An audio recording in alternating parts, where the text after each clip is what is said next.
Hello everyone, welcome back to another episode of What a Civilization Started Over. By the way, we're going to the Americas in this episode. And the medieval era is over. We're now in the age of exploration. So in the last episode, we saw Asia, Southern Asia get filled up, and Asia will be filled up this episode. We saw some dual wars happen, and I think that's about it. I can't really remember. But guys, look at this. I have a completely finished province map of, what we have right now. Obviously, it's not like a finished province map, like I don't have everything done. But what we have right now is completely finished. Isn't this like beautiful looking? It's really exciting. Not only do we have that, but we also have the navy, so we can see the navy of every single country that has a navy. Like for example, Tibet, they don't have a navy. I also made an ideology map, which is going to be very important soon. So let me just quickly go over this. Dark purple is an absolute monarchy. There's a few countries with that. Purple is a monarchy. Orange is an oligarchy. Gray is a dictatorship. Brown is fascist. Yes, we do have fascist countries. Light blue is a flawed democracy. Blue is a full democracy. Kind of like a maroonish color is a authoritarianism. I think it's called authoritarianism. And that's about it. So it's pretty cool that we could just see this. But then finally, I also made an ethnicity map. Let me explain this. The base color is basically like the original branch of this like kind of thing. And as you can see, red is here, orange is here, purple is here, France is here, Germany, Spain, we have all of these things. These are like ethnic groups. That falls under like religion, just like where you come from, kind of. And that's about it. And then also language. And then the different shades of that color is kind of branches of that. So orange right here, this is not a branch of red, by the way. This is like a just its own thing. However, these light pinker colors, this one here too, not this type of pink. That is a branch of red. Anyway, starting off, we're gonna go over here to Rome and Orange. And if we remember a few episodes ago, they formed a pact together. This pact is still in, it's still here. However, it's out of time. This pact is gone. So with this pact disappearing, they no longer have this like defensive. Rome no longer has this defensive pact need over what the heck. Oh God, no, frick. Sorry. They no longer have this defensive need over Orange. But here's the thing: they're gonna have a little meeting. Oh my God, it's literally everywhere. Crap. So Rome and Orange are going to meet inside of Crete, and they are going to make an agreement to have a secret defensive pact. Basically, that just means that if, let's say, Gold or Red or Libya were to go into Orange, I said those three because those are the only ones that easily can. I mean, Carthage can too, but like whatever. If anyone were to go into Orange and attack them, Rome would go in and defend them, and this is like a secret defensive pact. Only the leaders, the highest in commanding type of people, military officers are there. So it's very, very secretive. No one knows about it. It's just a secret defensive pact, and it's still here. Let me fix these borders. Okay, there we go. It's fixed. But moving out of Europe, we are going to go into whatever this place is called, Northeastern Asia. And let's just say that some major exploring happens. The industrial era is, yeah, I know, this is a really big brush. The industrial era has kicked off, just by the way. So, we do have, like, the industry is starting up a little bit. It's very, very, like, low amount of industry, but there is, in fact, industry.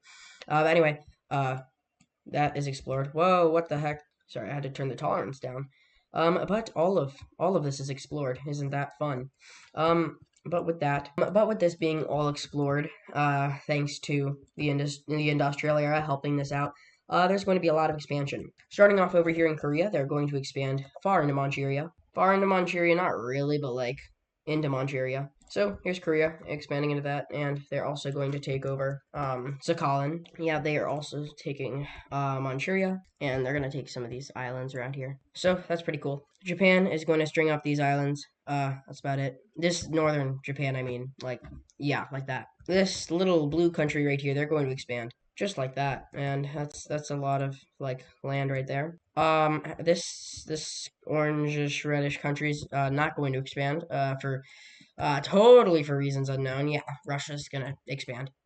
But before Russia can expand, we're gonna have these guys expand into Siberia. And boy, oh boy, do these guys expand. These guys are absolutely massive, and they are also hurting my eyes. They are also gonna take these stuff up here. To be honest, there is a lot of red in this area. There's one right here, there's one right here, one right here, one right here, one right here. And then just zooming out, there's a lot of red. But this reddish, I don't even know what colors this is. Red, orangish, reddish country. Yeah. Yeah. So Korea, they wanted to take a bit more land than just Manchuria, so they are going to get attacked by Korea. Now I just realized that everything's outdated. There's one giant province up here that I do not remember drawing, but it's up here apparently. But we're going to see Korea go into Manchuria and attack them. Oh, I forgot to tell you. I also updated the major cities map to be a little bit more, modern. Like over here, inside of red, we have more major cities around their capital. But anyway, Korea, they're going to expand. Jeez, what I don't even know what I'm saying. They're going to attack Manchuria. Poor Manchuria. Sadly for them, their capital is pretty close to the border, and these three surrounding provinces of the capital will be taken over, and so will this other one over here to the left here. So they're already bracing, and then a major city is taken up here. So as you can see, Korea is a lot stronger than this little country is. Korea will finally move in to take the capital. They weren't like not able to take the capital before. It's just like they were, working on the encirclement and stuff. So they're going to keep on moving up through this country, and they're going to go all the way through here, kind of like this. And they made a giant sweeping front like that, and that's when this country surrenders over to Korea. So in this peace treaty, inside of this peace treaty, we do not see that. Jeez. We see this happen, and as you can tell, they have lost their capital region, which sucks for them. However, they won't be relocating their capital, and that's because they're going to form a union. They're going to form a union with this country to the left of them, and we're going to change the color when we form this union. We do have a lot of blue in the area. This is just way too close to other colors. This is literally just the seafoam green country from WICSO, so I'm not going to do that. I mean, it's a beautiful color, but, I'm not going to do that. What about this? This is good. This is like the seafoam green country, but, darker. Yeah, I like that. Also, they're going to take over these islands here. They should have taken them over a while ago. Alright, but here we are with this guy. And, like I said before, Russia is going to go and move in. So they're going to take over just all of this. So, Russia is absolutely massive. In fact, they are the biggest country in the entire world. I mean, not saying that this land is valuable, at least right now. Once the oil is discovered, that's going to be helpful. But, Norway, they have been the big Western explorers for a long time. And they're going to go north this time. Taking over Svalbard, it's not going to be too helpful right now. It's going to be helpful once oil's come in later. But knowing that there is absolutely nothing left to do inside of this known world except for in Africa, but that's for a long later. They don't care about Africa, or at least Norway doesn't. They're going to continue going westward because they've been in Greenland before. They've been in it twice because they've gone in it again to gather a few more resources. But since then they haven't been back, and they're looking to go back. So they're going to go into Greenland and they're going to explore more. So inside of Greenland, they're going to learn that it's either a peninsula or it's an island. They think it's an island. So they're going to just do that. And if you can't already tell, Greenland's awfully close to Canada. And they are also making trips out to islands like right here. And one brave soul by the name of Arnold Schwarzenegger. He's gonna go over to whatever. He's gonna go west, and he's gonna land right here, and he'll be like, "Yo, there's another island that isn't Greenland." So what are they gonna do? Well, they're going to explore it, and absolutely no one gets to know about it. They're going to explore this thing like crazy. They're gonna reach over to this other side, and then slowly but surely, it's gonna just be practically entirely explored. And this is meant to be a secret because they do not want anyone else knowing about this little entire continent, or at least island, that they know about over here. In fact, they know it's a continent. They've landed on it. And they don't want anyone to know about it. So everyone has to keep it a secret, or at least everyone who knows about it. However, the leader here, he decides to tell his wife, and his wife, she's in a sewing club, and if you know anything about sewing clubs, you gossip a lot. And his wife, she tells her sewing club this new continent that's apparently out west. And the other members of the sewing club, well, they tell their husbands, and those husbands tell their friends and their family, and all of a sudden it's all over Norway, and then all of a sudden it's all over Europe, and then all of a sudden, word of a new continent at west is, well, apparent to everyone. And, well, people knowing that there's nothing else to do in Europe or Asia, they're going to go out west. Spain, they're going to send, because Spain, as we know them recently, they've lost their entire eastern coast, and they're mad, looking for something else to do. They're going to go out west, and they're going to find these islands. Actually, no, they're not going to find those islands, but they're going to send one ship. It's gonna go like this, and then it's gonna get lost at sea. And the brave soul he's gonna go, and he gets lost at sea, sadly. And I don't know what his name was, but he had a ship of 200 people, and his name was Danny McBobface. Yep. The second voyage is set out west, and they're going to pass these islands entirely. Then they're going to go down south a little bit, and they are going to get scared. At this point, they are like, half the ship wants to go back, the other half doesn't. However, Danny McButtface or McBobface, he's like, yeah, no. So they keep on going, and they eventually land on Bermuda, and they're like, yo, we should leave this here as like a little camping ground, and then we can go back and gather more resources, and then go back again. So that's what they do. So they make their way back into Spain, and then they set out on their second voyage, this time with 300 people. And they go, and as you can see, they're going further down south this time. And once they land, they are going to land in the good old island of the Haiti, Dominican, Hispaniola. They're going to land in Hispaniola. They're going to explore Hispaniola and the entire island. Well, no, I mean, this island right here is explored. They find Puerto Rico, they find Cuba, and now they're going to set up their colony. Word goes back into Spain of this colony being set up. They're like, yeah, woohoo! And they capture all of this island here. They capture Puerto Rico, and they capture Cuba. And they are going to keep on going through Cuba until they explore the entire island and this little thing right here.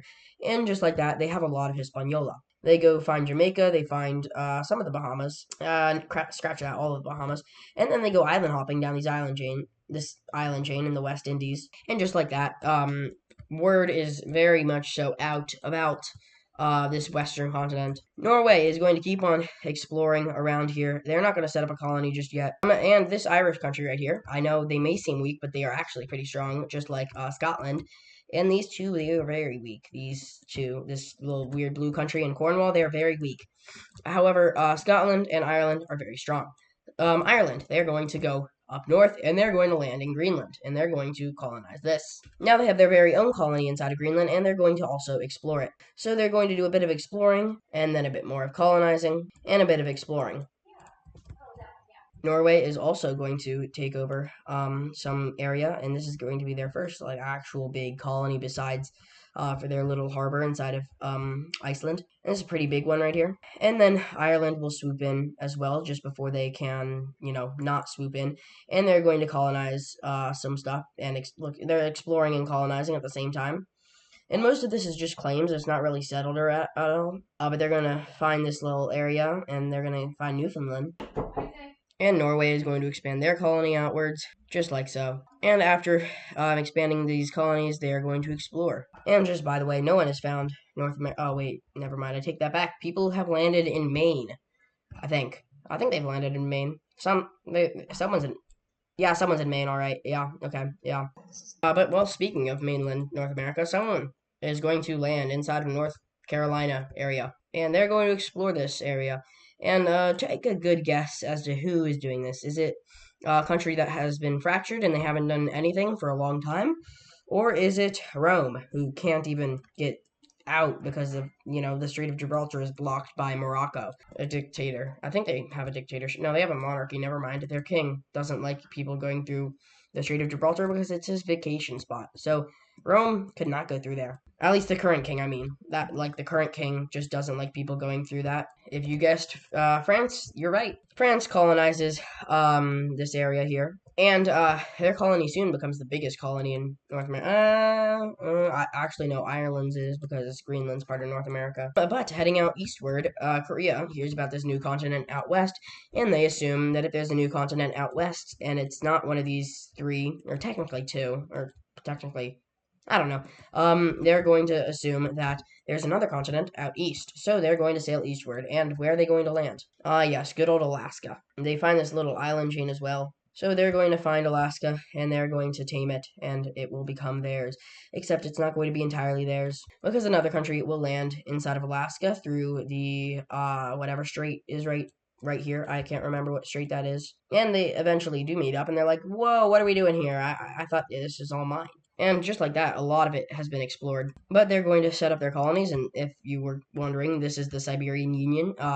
This country over here, this one right here, this is going to be called the Siberian Union, by the way. So the Siberian Union is going to expand their colony, but then Korea also expands theirs. So Korea is going to expand their colony, and their colony will stretch all the way down to here. And the Union's colony will stretch all the way out to here. And Korea will keep on expanding their colony down southward, and they reach all the way down to here. And just like that, Korea now has the biggest colony in North America. So what Korea and this Siberian Union country thinks, they both think that this is an entirely different continent than the one that's happening over here on the East Coast. By the way, all of these are mostly claims and not settlements, just by the way. And over here in red and in Rome, they are strong enough to colonize. However, they literally can't because they can't go through the Strait of Gibraltar.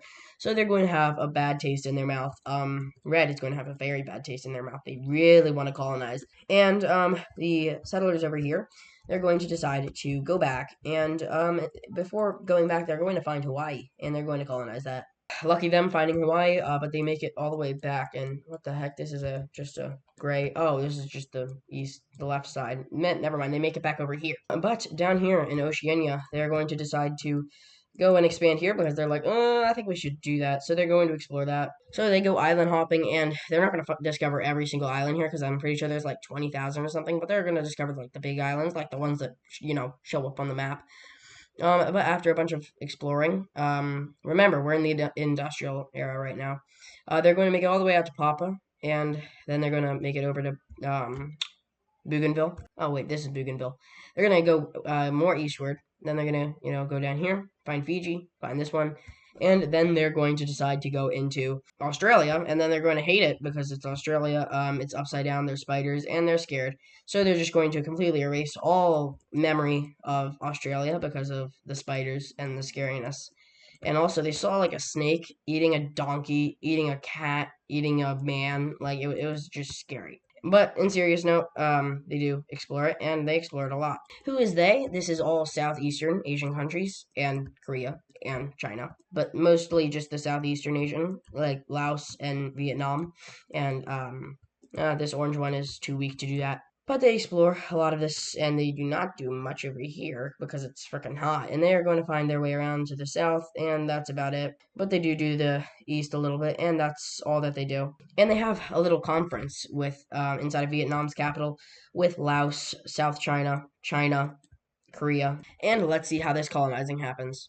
So this is what it looks like, and let me break this down. So starting out, Cambodia, they get this. Vietnam gets this here, and a little bit more. I'm just going to do that in a second. Korea gets this, and this. China gets that, and these surrounding islands here. And then they also get a lot of, all of that. Like, they're the only one inside of Australia. And they end up claiming all of it, or all of explored Australia. And these are probably the worst borders in history. Oh my god. They also find this southern island here. But for the rest of this thing, this is claimed here. This is claimed over here by these guys. Oh, this is not there. And then a bit of an exciting thing. We see an actual, original country right here. This is not the orange one right here, or any other country across the world.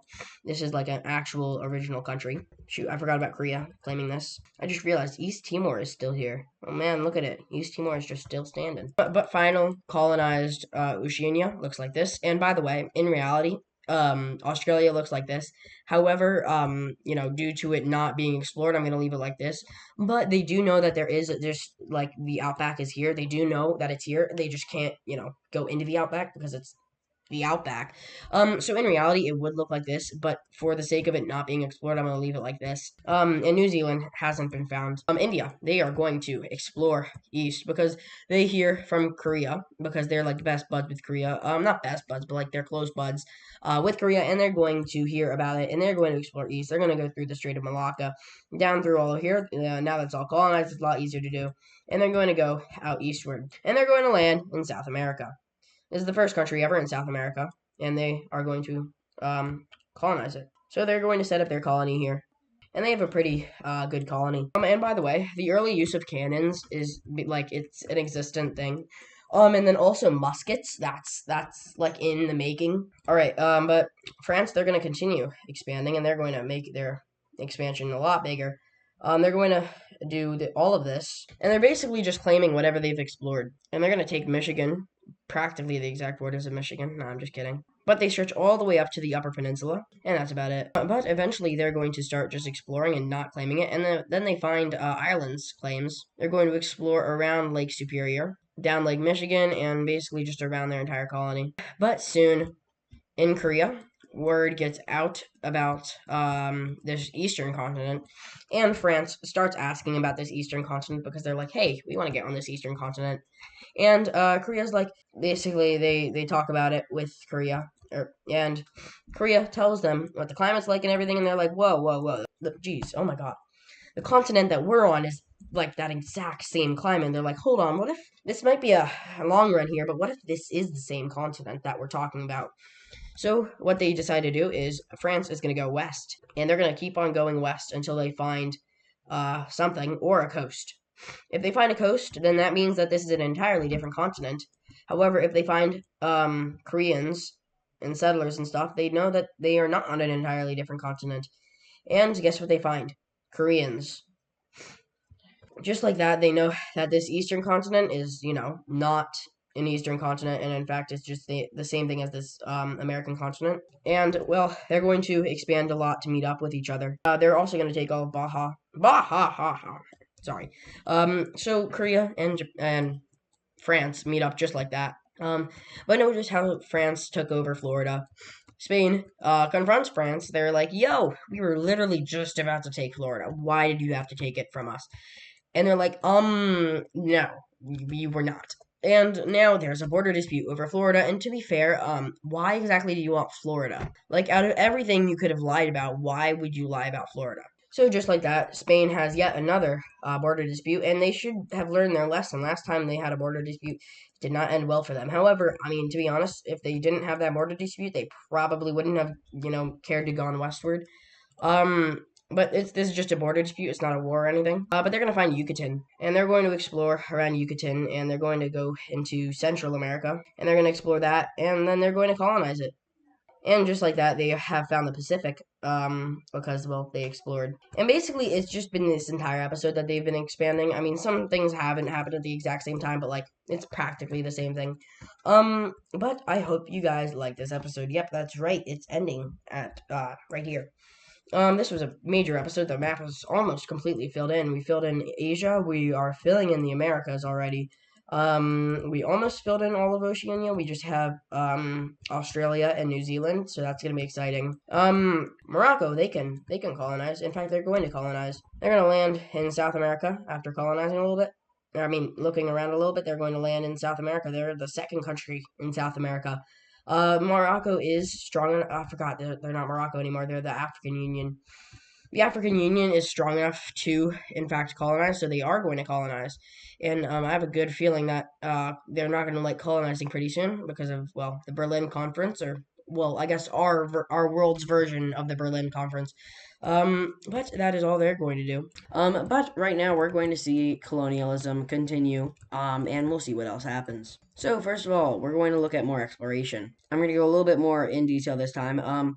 But France finding the lowlands of America, I guess the flatlands really. They're going to quickly explore that. And America is slowly but surely being discovered more and more. And just like that, all of this is discovered, and we are going to slowly start moving into this land here. What the heck? Korea is going to keep on moving in towards this way, and we're going to see eventually the rest of Nevada and like the plains area is discovered. And really, most of America is now discovered, and this is almost forming the actual border between America and Canada. However, that's not really how it ends up happening because there's also exploration up here. And exploration slowly but surely fills in, and this lake gets discovered right here. And I just want to give you a few notes. Inside of the industrial era, which is happening right now, it's kind of like there's the industrial revolution happening inside of Europe. Mainly inside of Europe. However, there is a major industrial revolution inside of Red. There's also an industrial revolution inside of India and Eastern and a bit of Southeastern Asia. It's less than like the rest of the world, but definitely in Southeastern Asia, and then definitely in Eastern Asia with Korea, Northern Japan, and China. And that's pretty much it. Forgot about Russia. There's an industrial revolution there as well. But inside of the Americas, we also want to talk about how there is guns. So, not these guns aren't being used to like find any sort of things or whatever, but there are in fact guns. But France is going to expand, and they're going to expand pretty far into these lands here, and not really expand. Most of it is just claiming stuff.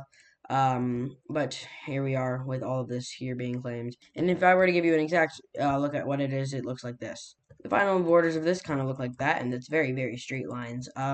But Korea will also move in, and Korea's claims will look like this, and this here will be finalized looking like this, and this is really not a good border. This is not agreed by many. Most people in France think the border should stretch all the way out to the edge of the Nevadan desert, and then people in Korea think it should stretch all the way out to the rest of the plains. But that is an argument for next episode. Over here in Ireland, they will expand their claim, almost reaching, actually no, in fact, reaching all the way down into France's claims here, and Norway, who hasn't done much over here after like being mad about all of their colonialism being failed because of the leader's wife. They're going to expand, and they're going to expand all the way to the edge of exploration so far, and that will also come with more exploration as well. Don't worry, guys. With the borders ending up like this, and they also start up their colony right here, and these are all separate little colonies inside of the Americas here. Inside of Mexico, they continue exploration. They explore down the east and the west coast, the eastern coast being explored by the Europeans, and the west coast being explored by Korea. And they kind of mostly leave the Rockies be because the Rockies are kind of hard to penetrate. But they do eventually end up filling all of this in and exploring all of it. And just like that, most of North America has been explored. Because Spain, they're still doing some work down here, and they get all the way down to the Panama Canal, which does exist in this universe. And they continue all the way up until the Darien Gap, and that's when they have to stop because of wildlife. The African Union is focusing over here. We're not going to go into South America just yet because I want to finish up in America. But Spain is going to go on a big expansion arc. First of all, they're going to reach over to the Pacific, and then they're going to expand this claim, claiming all of whatever country this is, Nicaragua. And then they're going to go into Costa Rica, and they're going to stop over here at the Panama Canal area. They go just a little bit further, I think. Yeah, that's about where the Panama Canal is. And then they continue making claims over here. They form another colony right here, and this colony expands across this thing, reaching over to the Pacific Ocean side.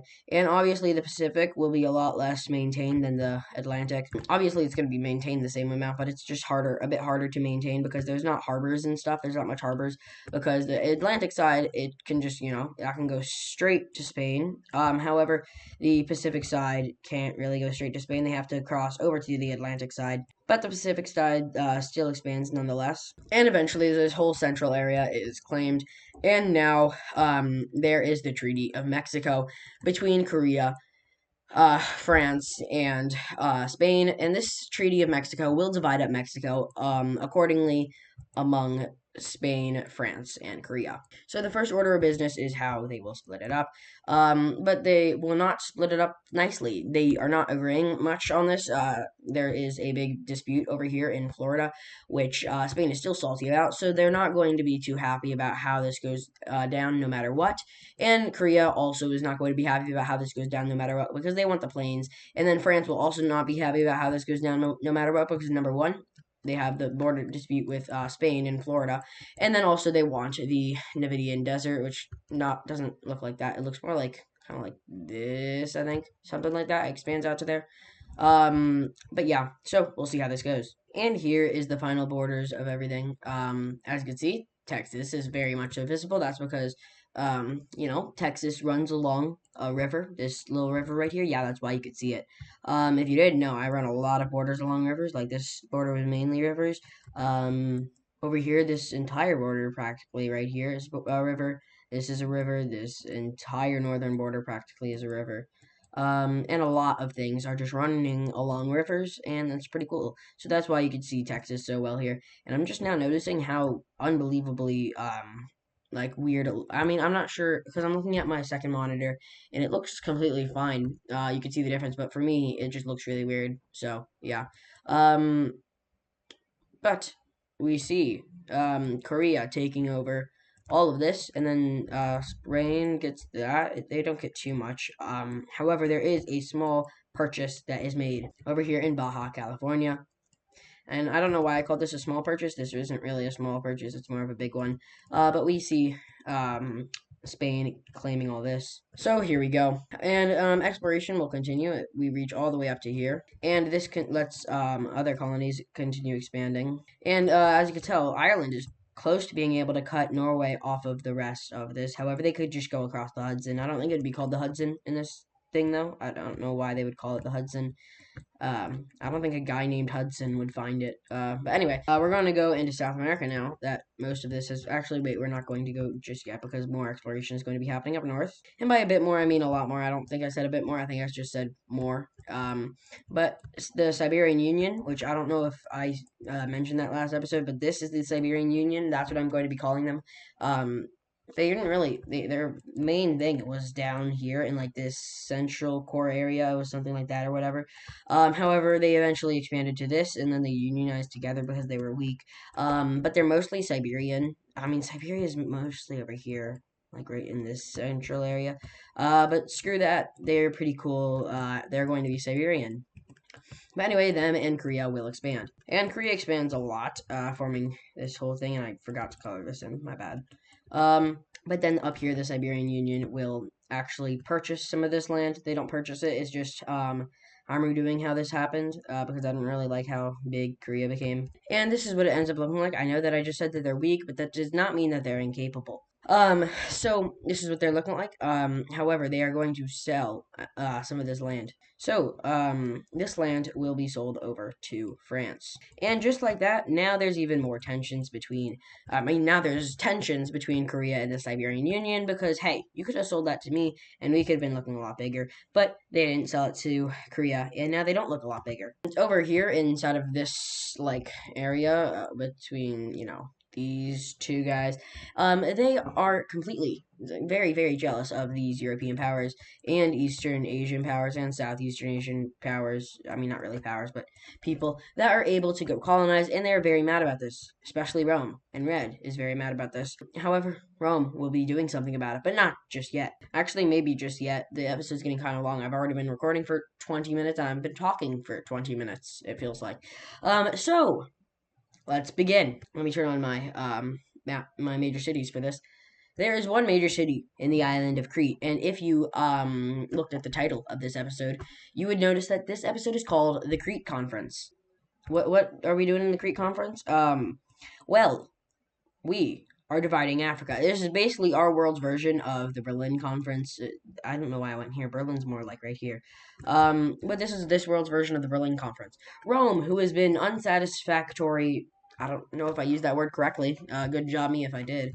But Rome has not been happy with how they aren't able to go colonize, so they will invite the powers of. They will invite Europe mainly, and then they would also invite other countries like India and Blue over to this small island nation. I mean, not island nation, small island of Crete. Um, One key thing I want to mention is that they do not invite red. Ha, loser. But this is out of spite because, well, number one, Rome doesn't like red. Number two, Rome wants to have power. Red has been gulping up all of the power, and not allowing for much wars to happen. As you can see, there's three powers in this small little region: Russia, Rome, and Red. India is still here, but they're not really in this region. China and Korea, they're also here, but they're not in that region. So this is the great powers of this like area, and they all form a triangle if you connect their capitals, which is pretty cool. That's cool. That's a little cool thing. But anyway, sorry. Rome is going to invite all the nations of Europe. Most of the nation. Actually, no, it is. No, it's not all the nations of Europe because this guy's not getting invited. And this guy is also not getting invited, and this guy is also not getting invited. Wow, it's crazy. So much spite being given out. They are invited, but only to watch. But what is going to happen? Well, inside of this conference, they are going to divide Africa. Let me give you the rules of what is happening. So Rome hosts this conference, and they choose who is invited.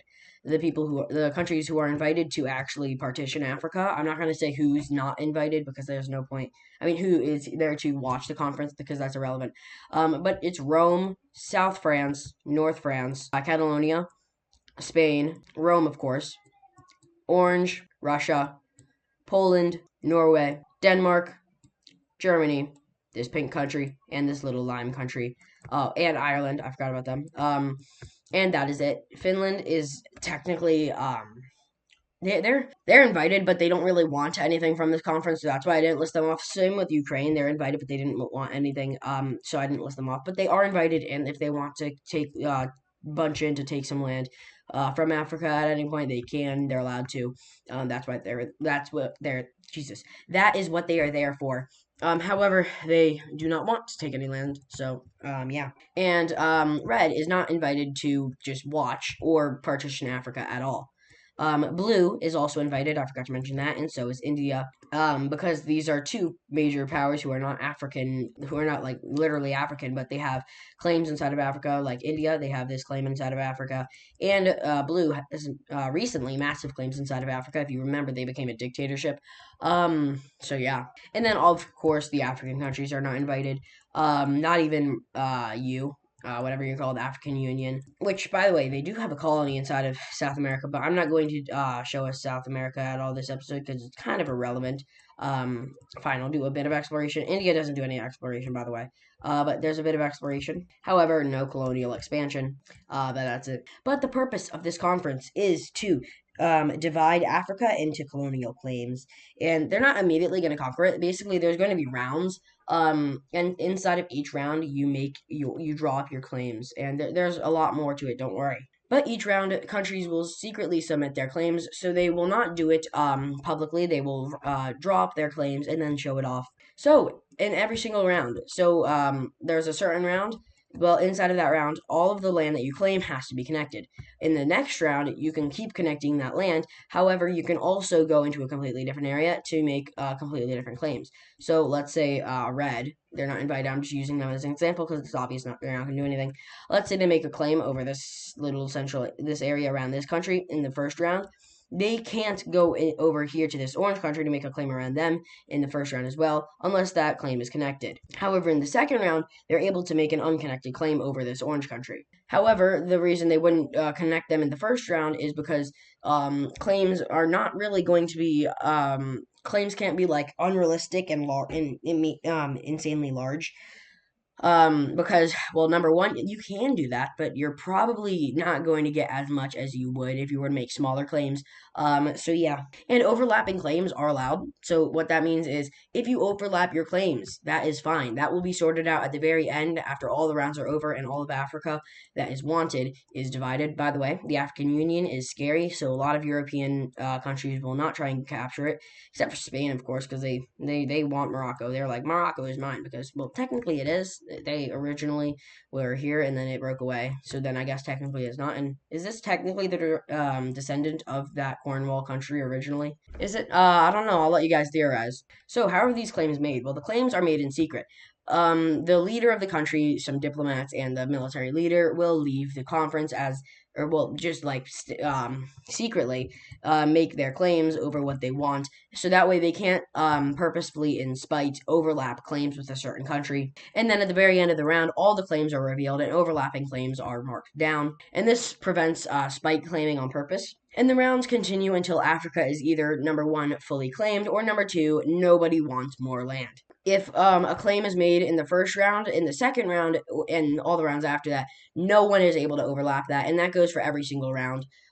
Because that would just be spite once again. So once a claim is made, and if there's no overlapping claims inside of that claim, then you are fine for the rest of the conference. And in the very final round, so this is after either no one wants land or Africa is fully claimed or has claims. It is voting only, so that is I'll explain that. So when you have a dispute, it will be settled by a vote. However, it's not a majority dispute, but I'll talk about how that works in a second. But who gets to vote on a dispute? To vote, a country must have a claim involved in the dispute, meaning yes, they can vote for themselves because of a certain point system that's going to happen. Or they must have a nearby claim in the same region. They can also, if they border that country or are relevant around that country, so Rome is relevant to Poland, and if they have if Poland has an overlapping thing, then Rome gets to vote because Poland is relevant to Rome. However, Spain is not relevant to Rome. Not even France is relevant to Rome, and not even this pink country and this country here is relevant to Rome. It's only really the bordering countries. Norway would be relevant to Rome because they're just across the waters. And for example, Norway would also be relevant to Russia, even though they're across waters. And a country inside of a dispute gets to automatically vote for themselves because of how the points work. Voting is based off of power, not equality. Basically, it's not a normal majority rules. So each country has voting points, and smaller countries or less relevant countries would get 1 point. These 1 point countries are local or minor economic influence, meaning so the countries don't really have that much of an economic influence.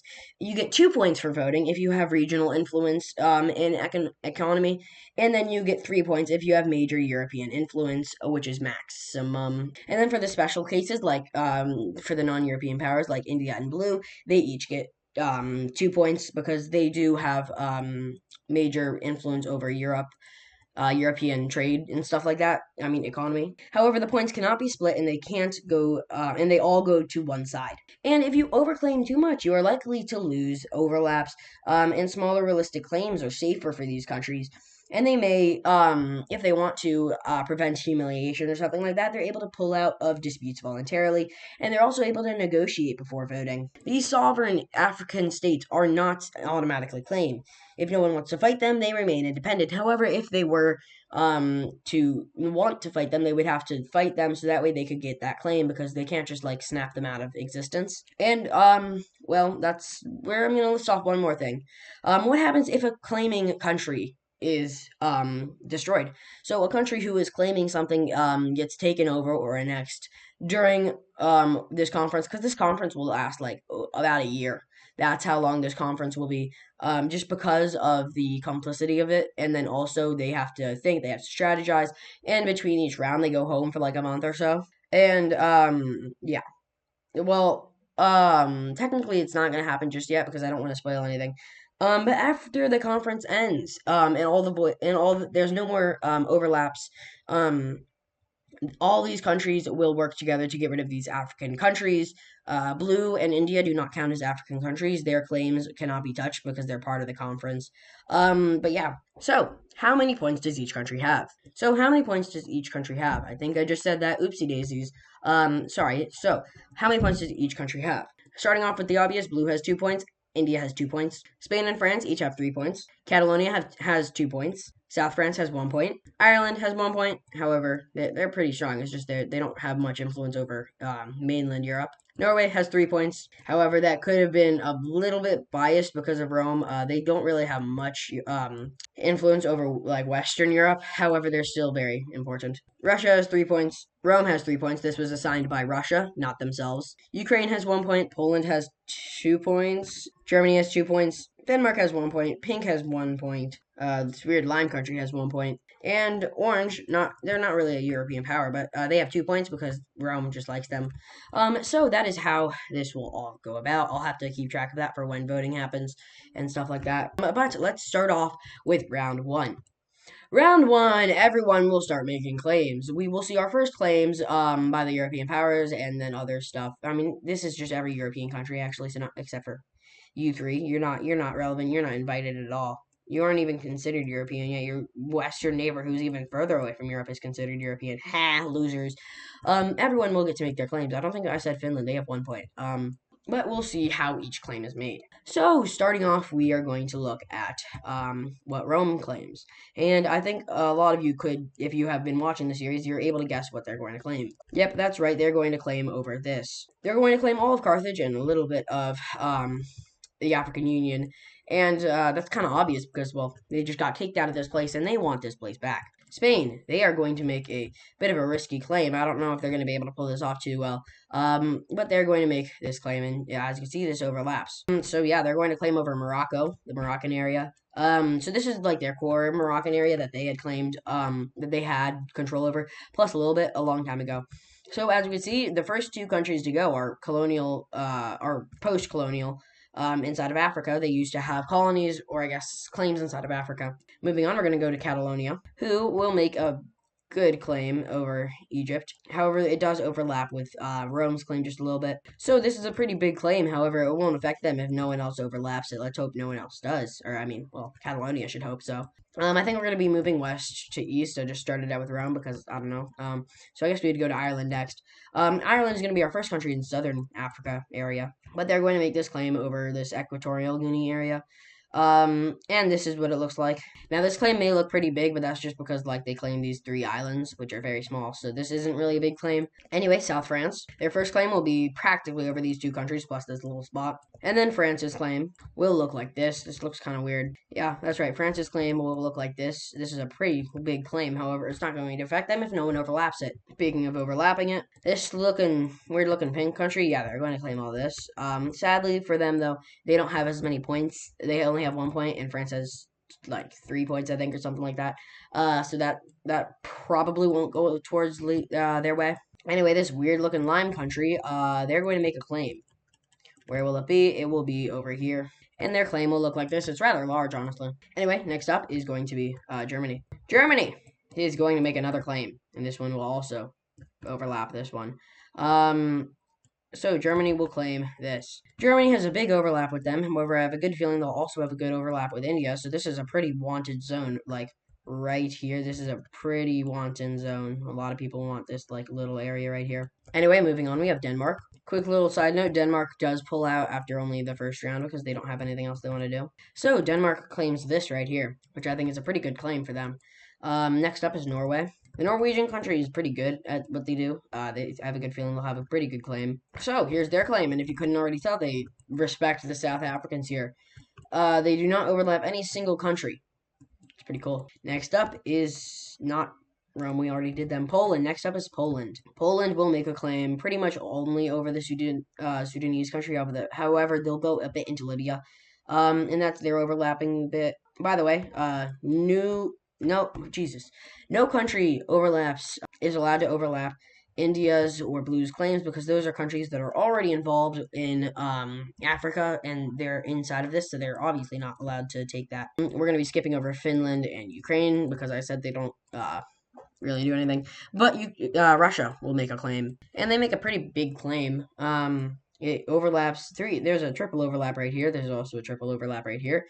And, well, that's not good. They also completely overlapped, this pink country's claim, like, entirely. So they probably won't be getting this eastern half here. And finally, that leaves orange. Never mind, there's also blue in India. But, orange will claim this, which you can't even see their claims. Oh, that's because I'm on the right layer. Orange will claim this here. And luckily for them, it does not overlap with Norway's claim at all. It looks like it does, but it doesn't. And this is their claim. All of, Madagascar, except for this northern tip. Now, moving on, it's time for blue, and I think this is a pretty exciting one. Blue's claim is this. This is a giant claim. And then finally, India. I warned you, orange. India is going to claim all of this. So, here we are, with our final claims of Africa after round 1. So we already have a bunch of overlaps, specifically 15, I believe, if I counted correctly. But it looks like there's about 15 overlaps just from the first round, which is definitely not good. But there will be multiple countries that pull out after the first round. The first country that pulls out is Denmark, and the second country to pull out is Norway, surprisingly enough. They did claim a lot, so it is fair that they are pulling out. But now we are going to see the second round commence. Wait, hold on. I lied. More countries pull out. This pink one right here, that pulls out. And after it's revealed that there's 15 overlaps, a few more countries will decide to pull out. So, example number 1, Poland pulls out, and that's because they got all they wanted, and they think that they will be able to get most of what they wanted as long as they pull out, and they are seen as a good soul. But let's see the rest. Round 2 commence. So, inside of round 2, we are going to see Rome go first. Actually, I'm just going to actually do it normally this time. Spain goes first. They are going to claim. By the way, now you are unable to obtain any of the claimed land already, so you can't purposely overlap anything. So yeah, whatever you claimed in round 1, whatever was claimed in round 1 can now no longer be touched. So Spain. Now also they know what each country wants, so they have a good feeling that Ireland is going to want this here. They're going to try and cut them off. Spain's going to make this claim right here, which is rather far from their first claim. Next up, Catalonia. Oh shoot, no, they pull out. Actually, there's nothing else they could do. So I guess both of these guys pulled out, so I don't know how that would affect the final thing. So yeah, we'll see how that goes. Okay, so next up is South France, which claimed here. Yeah, they are going to claim all of this. So that's a pretty good claim. That's connecting their first claim, because it goes along through here, kind of like that, just like there. This here too. I don't know why I just missed it. But that would also include these islands, so I guess I'll have to stretch it all the way back out. And boom, just like that, we have this. Next up is France, and they are going to continue with their claims. So here's their next claim. It's resembling West Africa. I lied. This is not their next claim. There is a bit more to it than this. Their claim continues like so, and now their claim is really big. So next up, I guess it would be this Lime country, because you pulled out. So it's Lime Neck. Oh no, I forgot about Ireland. Shoot, Ireland. What are you gonna do? Oh, Spain was right. Yeah, you're gonna keep on claiming down here. However, you don't make as big as a claim this time. So you have a very small claim, which probably would proclaim that they would just get this northern part, while Spain gets the rest, assuming no one else touches Spain's claim. But now we have Lime. What they claimed this last time? They claimed this. Yeah, so they're mad that they lost this land here. So, hoping to get more land, they're going to do this. And now their claim looks like this. Did you pull out? Orange did not pull out, surprisingly enough. I thought they would, you know. They're probably only going to end up getting Southern Africa, though. Geez, Southern Madagascar. Oh my god. Who's up next? Germany would be up next. Germany, hoping to be able to get some more land at least, is going to continue their claim down, and luckily enough for them, they don't overlap with Spain at all. However, in the end, they would probably just slam these two claims together. So in the end, one of these claims would probably extend to the other border.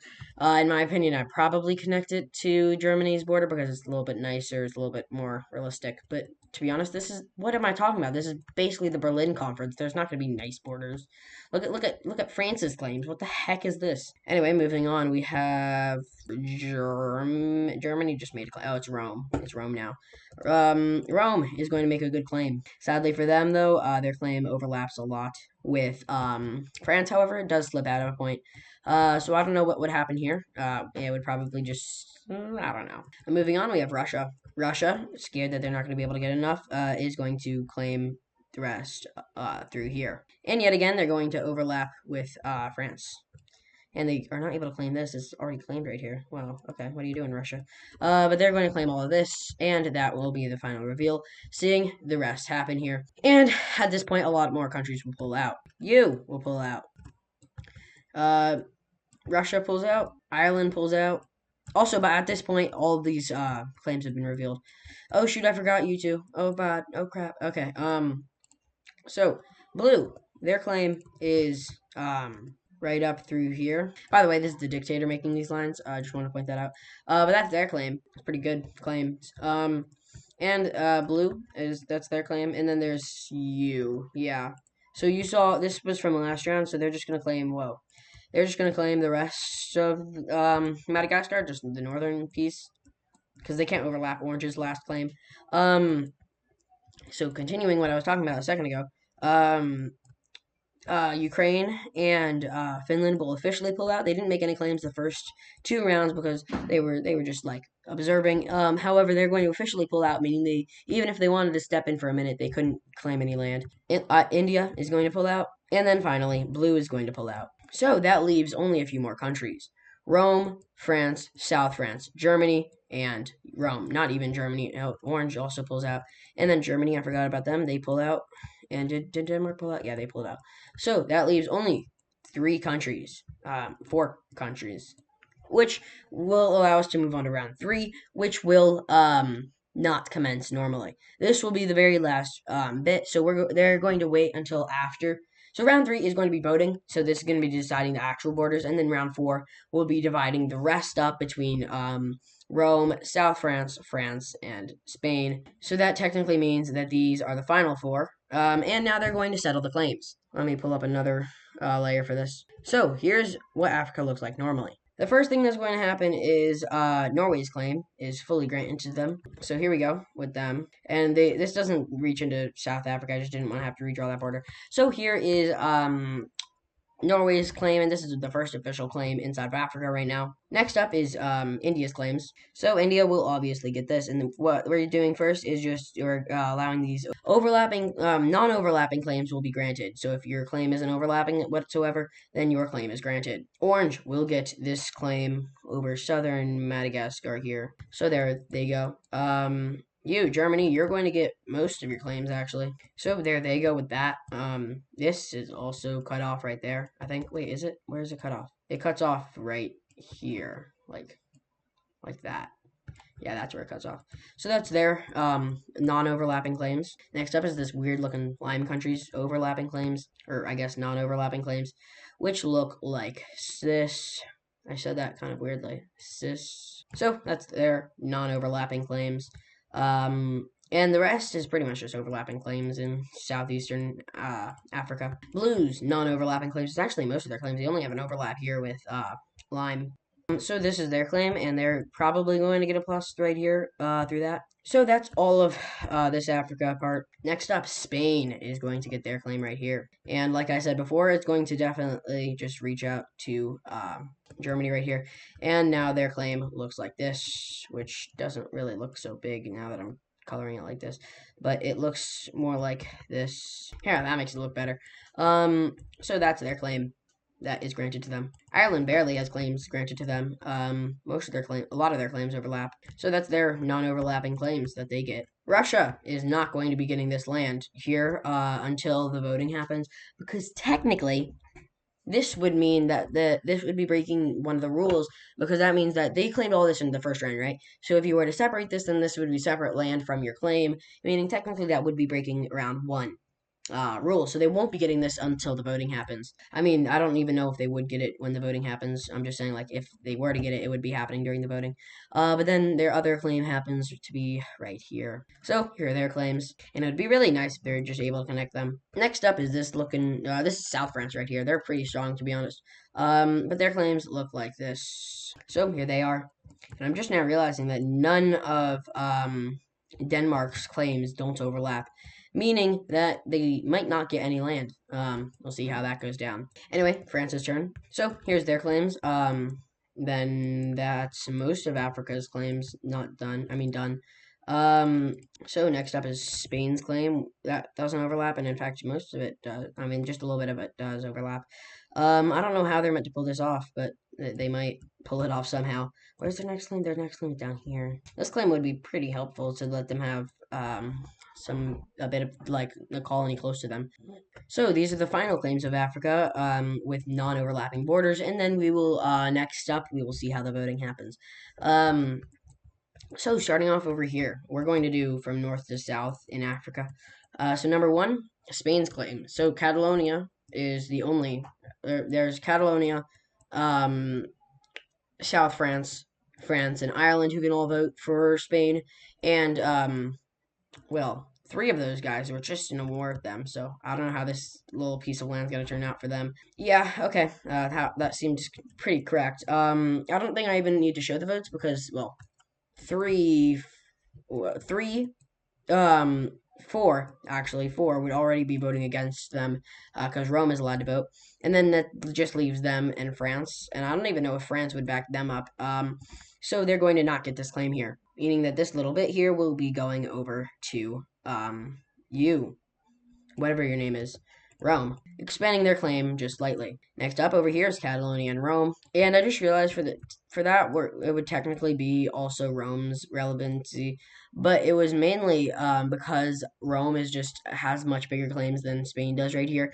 It was just Spain's outsiders. So yeah, I guess I don't know, but Rome and Catalonia, they are going to get to decide well what happens here. So the thing is, Catalonia pulled out in round two, so that is why the people around them kind of agree with them more. Rome stayed throughout the entire conference, so Catalonia is going to just get this. This is what they get. I can't even see what borders are happening here. What the heck? Okay, Catalonia gets right here. Oh, and then I erased this. Okay, so here's what these borders finally look like, and that looks pretty good. Next up is the divide here. So France's will just be pushed up to the border of Rome's, and then France will just kind of do this, just a bit of a straight line there. So here's this finalized. So yeah, continuing down south, this is going to be settled between Catalonia and Poland. They're deciding.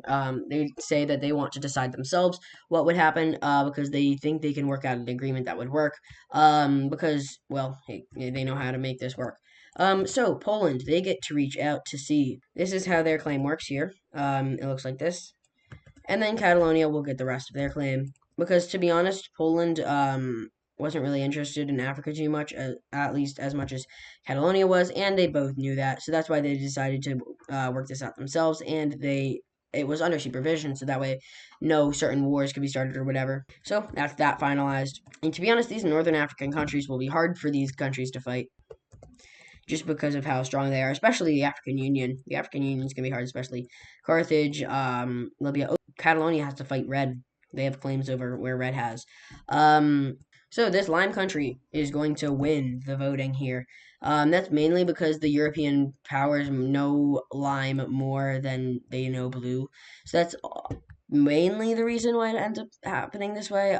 Just really, that's kind of just what happens. So yeah. So there we go with these claims here. Next up, we have a big overlap here, and well, let's just say that this is a three-way thing, and let me just show you how the voting ends up happening. Yep, that's right. Germany doesn't get anything from out of this, and that's because, well, they just lost this vote, and they're very mad that they lost this vote because what the heck? There's this weird lime country that the creator doesn't even know the name of this weird lime country color, and then like I'm more powerful and all that. Like what the heck? What the heck? And well, a little something will happen over this. However, I'm just gonna wait until I'm finished with this. Next up, we're going to see this claim here. This is going to expand. Since Blue already has way more than Russia has, and also they don't really have anything overlapping, well, that's why Russia is going to be the one expanding here. Russia is going to expand their claim all the way to here, and this thing will be settled with Russia getting it. This little thing right here, and well, the rest of this would probably just be given over to France, in my opinion. So here's France's claims finalized. I think finalized. No, not finalized. There's this little thing right here. So next up, this little thing right here. I actually have it. The council decides a good way to divide this. So France already has a lot of claims. They are not going to get anything out of this. This little pink country, they don't have any claims yet. Russia does. Russia is going to expand their claim in the northern part, and their claim will continue like so, ending up looking like this, and then it also continues like this right here. No, it doesn't. My bad. That is Ireland's claim that it continues like that. My bad. So, just like that, Ireland is now pretty big. And next up is the pink country. This one right here. So, with the trade-off happening up there in the north, they're going to get the rest of this to themselves. So originally their claim kind of went like this there through that. However, now it extends all the way out because they lost this northern part, which is kind of the deal they agreed on. And since no one claimed over this over here, it's going to be divided amongst not France, South France, and Russia. Russia's claims will expand up to here, and actually no, France will be included. Their claims will expand over to here. Lucky for France, it looks like they only have to fight this little thing right here. And then South France will have to fight Morocco. I mean, the African Union, and then some of those Liberian area countries over there. But anyway, their claim will expand to this because they don't want to fight the African Union. I mean, they're going to, but they don't want to fight them even more. So this is finalized up here in North thing area place. Next up is down here. This entire area is unclaimed. So what will we do with it? Well, why not give it to Germany? They already lost this over here. But they're not going to give it to Germany. Instead, they're going to give it to this lime country. Wow, they're really just rubbing this in Germany's face. I mean, they're not trying to, but they kind of are. I mean, they're not trying to. I'm saying that they just are rubbing it into the Germany's face. But their claim will end up looking like this. And honestly, I don't even know if they can maintain all of this. They are not that strong, but they're strong, but they're not that strong. So this is what their claims look like now. Next up, Ireland, or I mean Spain, will just get the rest of Africa here. No, nothing goes to France. They're not trying to rub this in. It's just how it's happening. But the rest of Africa will go to Spain. They're really just rage baiting Germany, huh? So that should be the rest of Africa. This isn't settled yet. Okay. So how do they settle this? They just give it all to India. Number one, India won the vote. That's all I need to tell you. India won the vote. I know I didn't really include the vote, and that's because it was kind of irrelevant because it just happened to work out most of the time. Oh, right, Denmark. Forgot about them. Denmark gets the rest of what's here. Because well, their entire claim was overlapped. So they just get the rest of this here. And now let's see how the conquest happens. We'll do once again from north to south. Actually, no, we'll do from south to north because that's actually a lot more exciting because the stronger powers are up north. So starting out, Norway, they get their claims pretty easily. So here's Norway's claim. It's looking pretty nice. They reach all the way from the Indian Ocean to this ocean, South Atlantic. My bad, guys. But this is their claim. I don't really like the border up top, but that'll have to do. Spain will claim all of this. It's a pretty big claim, to be honest. However, there's a small crisis that's happening up north. I mean, not small, pretty big crisis. Germany is going to war. Yeah, that's right. They're that mad about this treaty. However, who are they going to war with? I mean, it's kind of obvious they're going to war with Lime. So within just only a few hours, they will quickly move their military in and capture the capital, which will eventually just capitulate the rest of the country. And the people at the Crete conference are like, "Whoa, you can't just do that!" And then when they annex them, they're like, "Yeah, we can." And now they have to figure out what exactly they're going to do with Lime's claims because, well, Lime's claims are now no longer claimable by Lime because they're disappeared. So they bring up two options. Number one, all of Lime's claims will be left empty, and it will be left for independent countries to form. Just a reminder, these are the Europeans. I'm not pointing to real life Europeans, but they don't want independent countries in Africa when they're doing their conference of Africa. So the second option is the surrounding countries get to claim it, and that's what gets voted. Like it's a landslide. That is the what they want. Also, I'm really not liking these borders. Dang, they don't look nice. So how will this be divided here? We'll see. Next up is all of Germany's claims, and surprisingly enough, they don't lose any. They don't get punished at all for invading into this country. They don't really care too much for the country that got invaded. Here's Germany's claims. God, I hate these borders. Okay, we're gonna redo this actually. How does this look? This looks really bad. Okay. Sorry, Germany, but you're losing land. That's one thing that makes it look a bit better. I can't really point out what it is that looks bad. No, this looks bad too. There we go. I think that looks better. Yeah. And then this here, I don't like this divide here. So yeah, sorry Norway, but you're losing some land. Yeah, that looks better. In my opinion, it looks okay. And they're going to lose a bit more land just to make it look a little bit better. And I think that's good, for finalized here. Yeah, I like it. I like it. Okay, so next up, we're going to move into our first war, luckily enough for us. So, India is going to have to invade into this little country right here, and sadly for them, they are no match. India will quickly just sweep in, and they will surrender, because what else are they meant to do? I mean, I don't really think they're a bit, isolationist. I mean, obviously they are. They aren't participating in anything. But they are completely dismantled and gone. So here they are, fully annexed. And then here goes the rest of the land to India, and there goes their capital. And the same thing will happen over here for this country. It doesn't go well for them. India invades their northern area, which is a little bit further down. They invade this northern area and they occupy all that. while Orange moves in to attack the rest. They move in, split the country in two, and to be honest, they just surrender. And let's see the peace treaty here. And this is just going to be the peace treaty dividing it between Orange and India. So here's what this looks like. I'm going to turn rivers off. Also, as you can tell, a really rare moment for me. I'm not following the rivers for the borders. If decolonization will ever happen, and it most likely will, I'm going to follow the borders when the new countries form, not the current borders, because that's just not logical. I'm going to follow mostly the borders that are rivery and stuff, whatever. Anyway, this is the final divide here, and this is also claimed by you. I don't know why this hasn't even been explored yet. Jeez, oh my god. And then the Comoros would definitely go to India. I don't know why that would ever go to Orange. India also makes a few claims up here in the north. So here's their new country. They definitely have a lot of straight borders here and there. Yeah, definitely straight borders. Next up, we have something else happening, probably. Oh, yeah, right, the dividing of this thing. Yeah, we'll figure that out in a second. Number one. You are not going to get anything. You, however, you're going to get a lot. You're going to get all of this. Yeah, Spain's going to get all of this, which I don't really like these borders, but we'll have to deal with it. And they will start their invasion into this country right here, which will just be this thing right there. That's all they invade. You expand up to here. That's all you do. And then, India, you expand a little bit more, and you take all of this while also invading into this country here, while Spain expands towards the rest of this, expanding their colony up even further. And then Blue will probably just claim the rest of this here. However, I'm going to do their actual claims first. I'm really mad that I had to remove this actual border that they have, because I really like this border, but it's fine.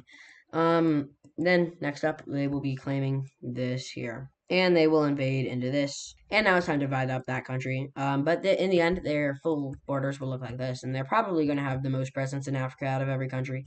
But now let's divide up this little country right here. And this country being divided up will now look like this. And it's kind of weird to see it like this. In fact, it does look really weird. It's all like they're reaching in for each other. But whatever.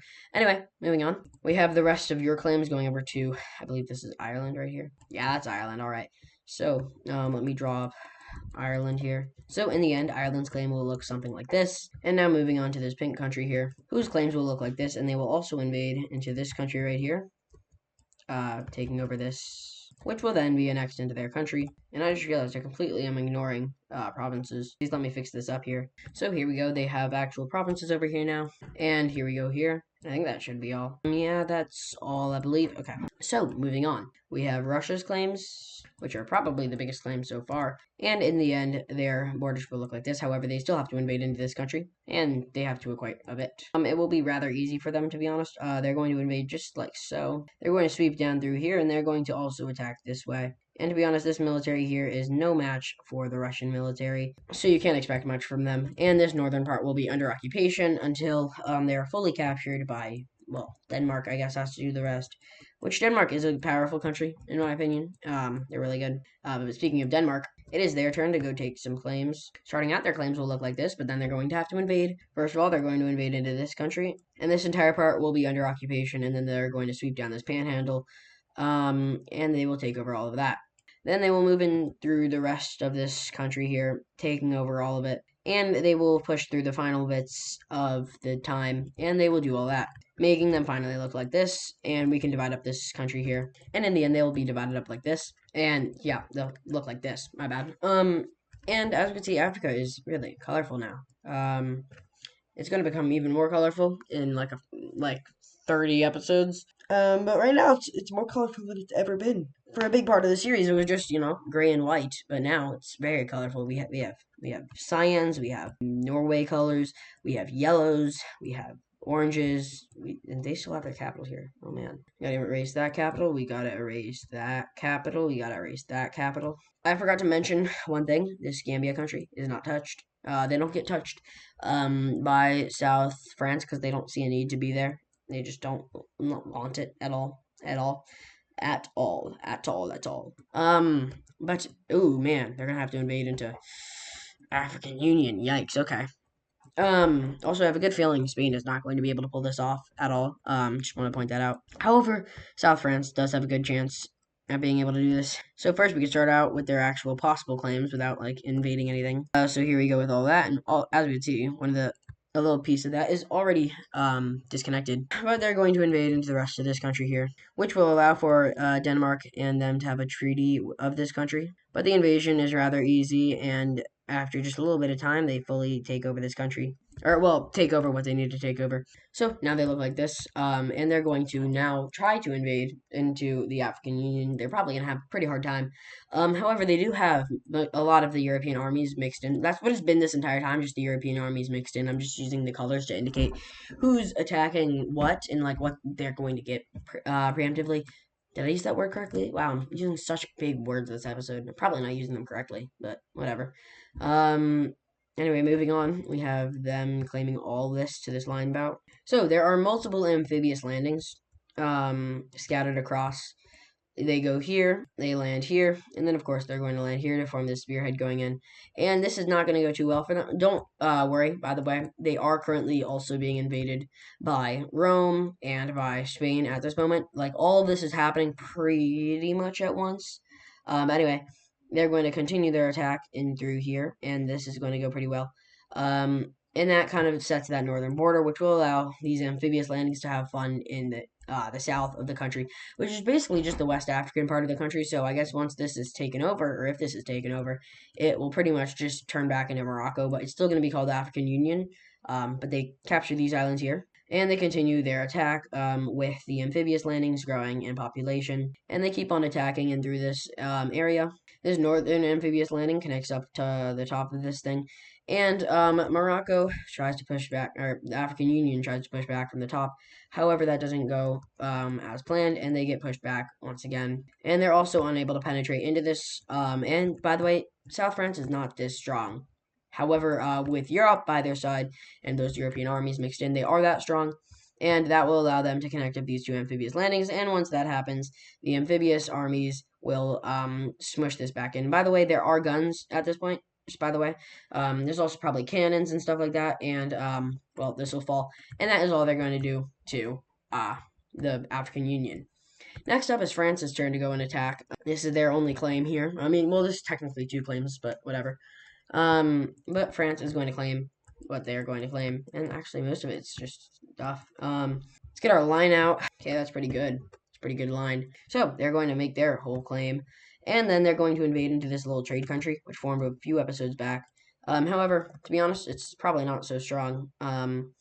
They're going to get invaded on all sides and eventually just smushed in like so and fully annexed into this country. You can say goodbye to that capital. And by the way, if you guys were cheering for these African countries, don't worry. They will most likely end up coming back at some point. So yeah, but look at that. That's a weird looking border to see. I don't think I've ever used a diagonal border inside of this series. I've used straight borders, but that's easy to draw. However, diagonal borders are not so fun to draw. I've used them down here when I was making Antarctica. Because I didn't want it to, like, it was weird, kind of. It was weird how it worked. So yeah. But anyway, that's their claim here. Now, the rest of the claims, besides this thing right here, so I guess Rome can just claim it. I mean, they actually can't even get into that. France probably went in through the already claimed areas. But now it's time for the fun parts. First of all, we're going to see what happens in the African Union. So Spain is going to hop in. They're going to go in and capture this area, and they're going to start approaching the capital. However, that's when they push back, because there's no way they're just letting the capital fall. What am I doing? However, they're going to push back, because there's no way they're going to let the capital fall like that. And, well, they're going to push back into Spain, and that's when Spain's like, whoa, whoa, whoa, whoa, whoa, hold on. We'll just sign white peace, okay?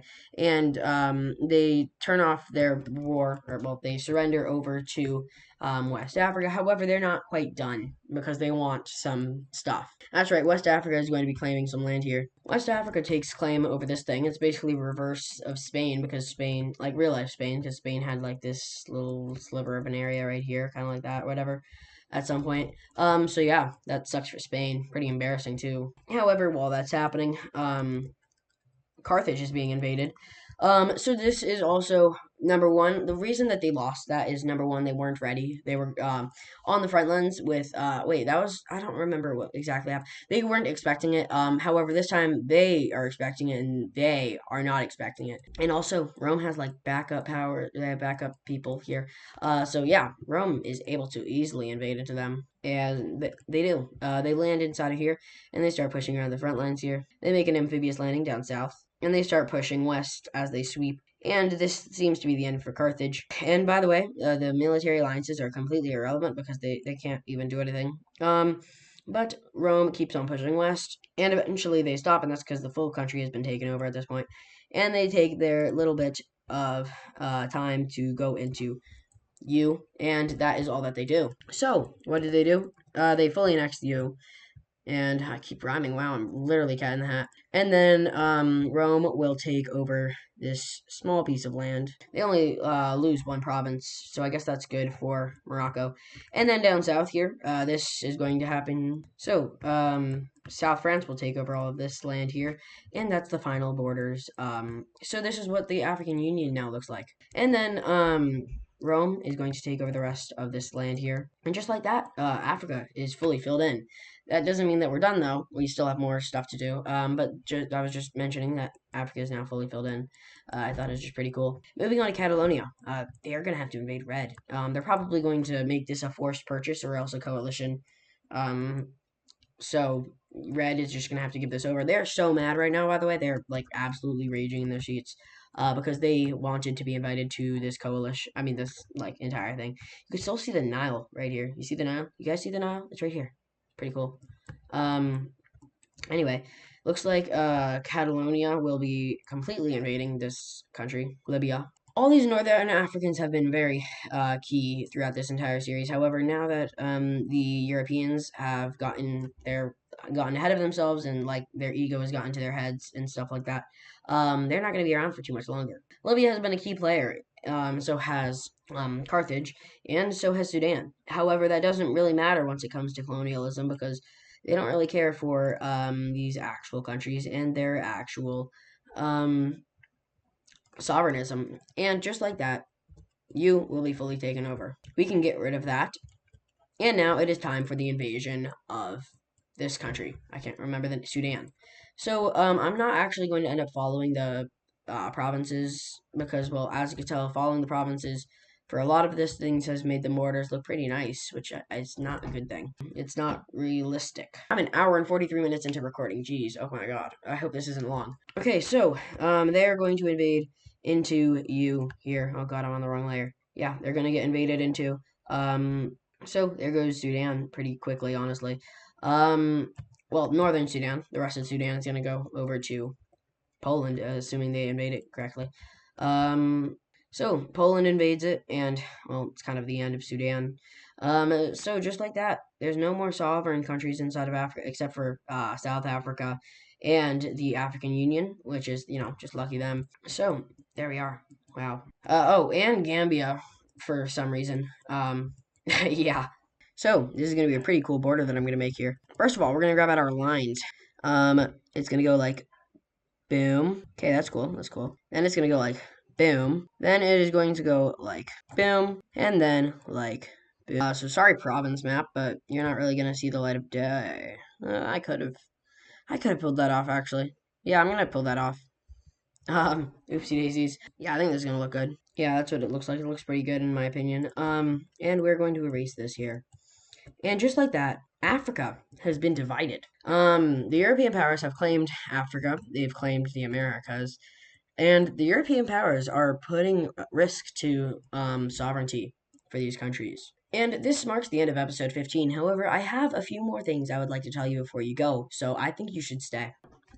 So actually, first of all, this isn't really such a cool thing, but you're continuing to expand here. Most of the expansion is down in the south because, well, the northwest is like freaking outback. But you expand like that, and that's looking pretty cool. Red is very, very angry that they were not invited to the Crete conference. Crete is right here, by the way. They're mad that they weren't invited to that, and well, they have nowhere else to expand to.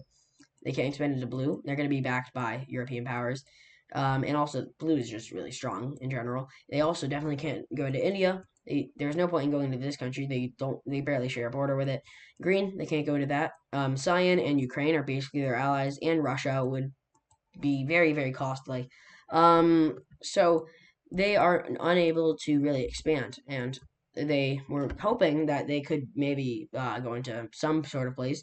They weren't invited to the Malaccan conference. They weren't invited to the Crete conference, and they definitely were not able to go and colonize the Americas. So they are devastated, and they're looking for places to expand. So right now, if we go over here, look at the Americas. I'm not sure if I implemented this last episode or I've just put it in, but you can see how many border disputes there are. There's so many border disputes that even some border disputes are overlapping. Spain claims some of this, some of this, some of this. Korea claims over all of the plains here, and France claims over all of the desert over here. Spain has multiple claims, including right here in this little major city. I think it's right here. Yeah, there's a major city right there. And then they also have a claim all the way up to here. And then they also have a claim that expands all the way out to here, which, as you can tell, it overlaps with France's claim many times. So, what will this cause to happen? We'll see. Oh, and there's also a bunch of border disputes over here in the Caribbean. So this is kind of the beginning of the second part of this age. The first part was basically just like finding the Americas and then also colonizing all across the world. And then the second part is beginning now, where we see the most after effects as we see the world explode with these colonies. Not literally explode, just like, explode. And over here, the Spanish Empire will make the first move. They will move their army into here. They're going to try to do this secretly. It's a secret operation, and no one's supposed to know about it. Will they be able to pull it off? I don't know. But they're able to move their army in. It's a very secret operation. No one's meant to know about it. So here we go. They have moved their army in. And will Korea find out about this? Probably, but not just yet because, well, they're obviously holding this pretty well. So there's no declaration of war sent for this thing. There's no announcement. And there's just military presence.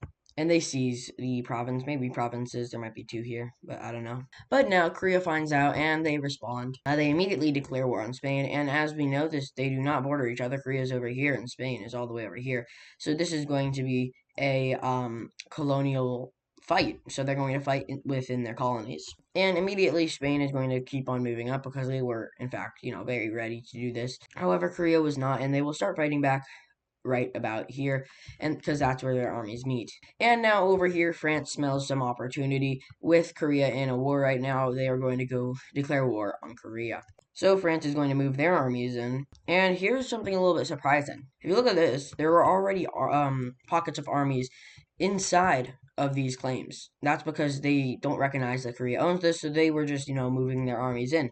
And as we can see, now these armies are, officially moving, and we are going to see them start attacking. They're basically encircled right now, so they're going to have to try and get to this over here. And by the way, there are so many more border disputes than the ones right here. These are just the major border disputes. But this northern army right here, they will end up getting attacked on the inside, so they're going to not really exist for too long. But you are going to spearhead over to the border here. This does look like the Texas southern border. That's because it is, because I followed the same river that Texas does. Jeez. Here we are showing off all of this. So this army is going to continue moving out here. And I'd be careful over here with Spain's claim, because if you overlap Spain's claim, you don't know what exactly might happen. But they keep moving in otherwise. They are kind of just wrapping around Spain's claim until they're ready to go into it, because they're not 100% sure if they should go into it yet. But they end up taking over the rest of this here, and Korea starts fighting back. Korea pushes back against these guys, and this is working pretty well. However, they end up pushing in to Spain's claim right here, and after that happens, Spain declares war on France because they're like, whoa, whoa, whoa, that's my claim.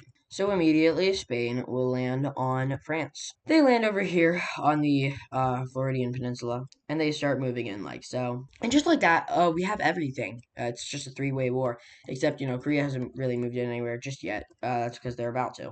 Korea moves in on these claims over here. However, Spain starts moving in over here, forming a pretty good front line over here. However, Korea continues moving in, and it's not looking too good for this western coast over here. And if you remember from when Spain originally landed here, the western coast with the Pacific is a little bit less developed because of how they started. Like, they started over here in the Yucatan, and they pretty much just stretched across to the eastern until they eventually went over to the west. So the west is a little bit more underdeveloped, so Korea knows that they're going to have a bit of an easier time over here on the western coast than they will on the eastern. However, they're still going to move in on the Eastern Front. And also, I want to mention that this is the first war in history where every single platoon slash army slash whatever your country is using has a full artillery with like guns and stuff like that.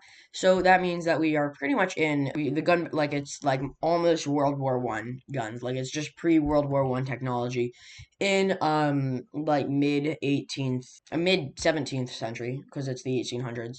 I'd say about 1846 is the year that this war breaks out and occurs, and I'll give you an ending year once it's over. But this war breaks out in 1846, just by the way. And stepping away from here for just a little bit, we're going to go over to the African Union. So they were just eaten up by all the European powers, and there was nothing they could do to try and fight back to gain their land back because of something I would like to introduce. I completely forgot to tell you guys about it, but it is the African Protection Statement, or not the African Protection, Jesus, the African Safety Statement. I completely forgot to explain this last episode, but let me explain it now. Okay, so basically, inside of the Crete Conference, they agreed to have the African Safety Statement. What that means is if a outsider, not Blue and India don't count as outsiders technically because they are part of the Crete Conference. But if any non-Crete Conference member attacks one of the claims here, you are obligated to go and defend the claim in Africa. So Red, for example, would not be allowed to move into Catalonia's claims inside of Egypt. However, if Red were to move into Orange or into India, the European powers would not be obligated because they are not directly attacking the African claims that they have. Same thing with Blue's like direct land, like over here. They would not be obligated to. And if Red takes over all of this original land, then they are no longer obligated to protect Blue's land, and it's basically a free for all. You could go claim it. But anyways, sorry. The African Union is unable to go and fight any of these guys because of that statement. So they aren't able to get their land back, and they're very against colonialism. And if you didn't already notice, they have a colony over here. What are they going to do with this colony? They're going to release the colony and make it a free state. And once this happens, they're going to expand a little bit. So this colony's capital will be right here. And this colony, now that they are focused directly on the lands over here, will start exploring. And this is a pretty big brush, my bad, guys. But they're going to explore around here, and they're going to end up almost passing through the Darien Gap, but not entirely. They also are unable to go into the Amazon. They reach over to the western coast here. And if you didn't remember, India is not entirely sure if this continent that they're on is a completely different continent than the one that this colony is on. So yeah, just by the way. But they're going to keep moving down the eastern coast, and they're going to make a deal with India. They're going to send some people down to their colony over here, and they're going to make an agreement here with India, talking about, hey, I'll go from my most southern point. I'll go west, okay? And from your most southern point, you'll go east, because they know that they have a western coast because they went, east, and then the west is over here. But their entire thing could be like right here, and they wouldn't know it. So that's why they're going east. But they're going to go east, and they don't find anything. And they're going to keep exploring around there anyway. This one is going to go west, however, and they're going to find the colony here. And now we are aware of two. Now they know that the entire world is just this. Well, they don't know about this. So, yeah. They're going to keep on exploring. They're going to discover the entire southern coast. They're going to make it all the way down to the Drake Passage. Scary for miners. I mean, what? But slowly but surely, the continent of South America will be explored. And just like that, we have only the Amazon and the Darien Gap remaining, although the Darien Gap is actually more Central American. Anyway, let's move on back to the war over here. Oh, wait, actually, never mind. We're not going to move back just yet. This colony is going to use their, opportunity that they have to expand. Alright, but here is their new final colony, looking like, it's pretty cool. Some brave explorers, of the southern Spanish in the Mexican, Central American area are going to pass through the Darien Gap. But here they are. They're moving through, and they finally end up making it through. Some people go west, some people go east, and eventually the Darien Gap is fully explored. In fact, just by the way, they did know that the Darien Gap was separating these two pieces of land. They just didn't know how to get through it. But eventually they got through it with a big group of people. Alright, but I don't think I've ever brought up Navy. I mean, I have in videos where I'm telling you about stuff, but I don't think I've ever actually used Navy inside of any wars. And as you can see, it is a bit outdated. Really outdated, actually. So, let me just fix this up really quickly. I'm not going to do Africa right now because they're kind of not important for this episode. I'll do them later, but I'll do the Americas. That's what I'll do. Okay, sorry. I'm back. Sorry, I had to take like a few hour long break of recording, so I don't really remember what I was doing. I think I was at the Navy here because this layer is open. But let's see the Navy fighting. So there is a lot of naval fighting on these fronts, and these naval fightings could allow for some better equipment going up to these guys up north who are going down these coastlines. So that is what they're aiming for, because right now the French Navy is landing artillery strikes on these guys who are off the coast here, and it's very, very bad, and they're trying to push up. So after pushing up pretty well over here on this side, France will do the exact same thing over here on this side and push back all the way over to here, and they also will push back right here. However, with them pushing up over here, they'll be able to push up further here. And at this point, it's not really much about getting the things here. Right now, they're trying to go along this here and cut off these soldiers here. However, our artillery strikes are shot out, and these guys end up getting cut off instead. Now there's an encirclement. They reach over to this coastline, and they keep on moving down. However, they're being chased down from the back.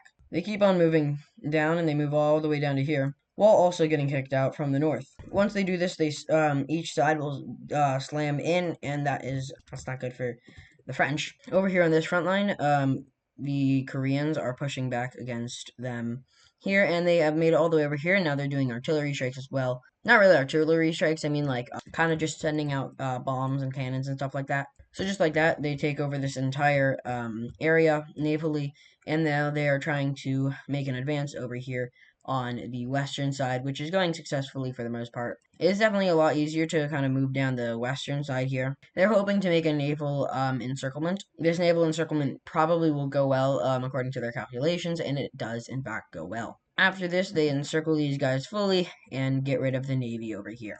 So over here in the west, Spain is failing. Hopping back on land, we're going to see the Koreans make multiple amphibious landings all across this place, including a few amphibious landings over here. And after that, they spread out, taking over this land here, this right here. However, they're not able to make it too far into the province here. And we kind of just have some stuff over there. Back over to here, there are multiple artillery strikes which are allowing the Spanish Navy to hop into here and take over this land back. The Koreans push back against the French up north here, and they make it all the way back to the border. However, natural defensives like the water right here is not allowing them to move any further. With that happening over here, the Spanish are able to push back against these guys up north, and they are able to push back against this entire western front, which allows them to push back out, and they continue working against them over here to get rid of this western front.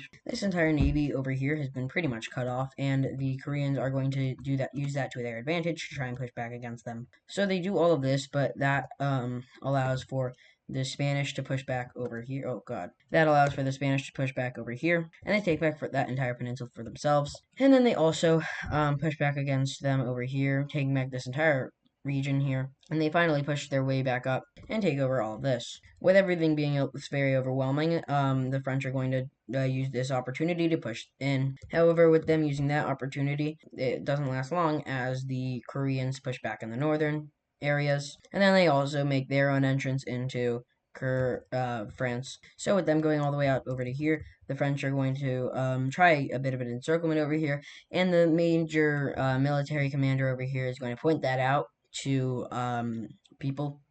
I don't know who they would point it out to, and they will immediately start going on the retreat. They start pulling their forces out, and they're trying to retreat before the French are able to fully encircle them, which it's very, very close to happening. They're still pulling out. They're getting very, very close to being encircled. However, they are almost done, and that's when they get fully encircled as they finally pull out.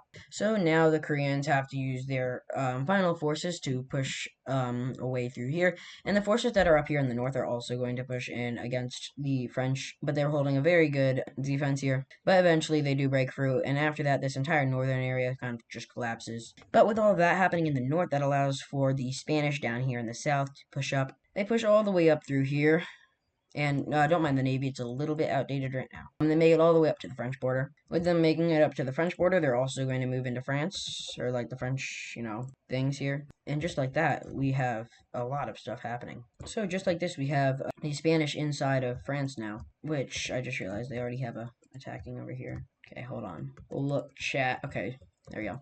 Over here, this will allow them to also push back well over here, but then the French will also push back well over here. But that allows for the Spanish to make landings here. However, the French are going to use their navy to kick them out. And in fact, this naval chase goes pretty dang well, as they get kicked all the way down to here, and they're almost all the way kicked out. The French, they're going to sign a ceasefire with Korea just for a little bit, so that way they can try and focus a bit on Spain, because, well, Spain is like pretty dang good right now. They're doing a good job. Speaking of Spain, they did make an agreement to not fight over here, because there's no point there. It's a colonial warfare. That's what they're trying to do, not this warfare, because they don't want to lose their core lands, and both of them recognize that, and that's why they're not going to be fighting over here, and instead they're going to be fighting in the Americas. But Korea and France are going to sign a ceasefire, because they know that Spain is probably the strongest one in this war right now, so that will allow them to both push back. So France is going to push back over here against the Spanish, and they will get kicked out almost all the way out of Texas. However, they're going to kick them fully out of this region here. And the Navy will push all the way out as well. Over here, the Koreans will push back against the Spanish. By the way, the French and the Koreans are not working together whatsoever. The Koreans will continue pushing down through Baja California, chasing them all the way out. But with that focus over there, Spain will allow their troops over here to focus up and push forward. A military commander up here in the north will break the ceasefire agreement, and he will start pushing through here. And this breaks the ceasefire, meaning that Korea can officially fight back against France. However, it's kind of too late. They do a full push against them, which does in fact make the Spanish be able to push very, very far into here, because they were mostly conscripting their soldiers. They have conscripting, like, forced conscription, but they're mostly conscripting their soldiers into the Korean front. So that's why this was allowed to happen. They also pushed it up north here, but the Koreans kind of blocked off the troops here, and that will allow for the Koreans to push back up north. And with them pushing back, they're also going to push inward. This is a bit of less valuable land, but they're still going to fight for it, because what else are they meant to fight for? And the final chase will happen up north, as they finally kick this out here and they take over all of that. Moving out of here, we're going to see these colonies expand.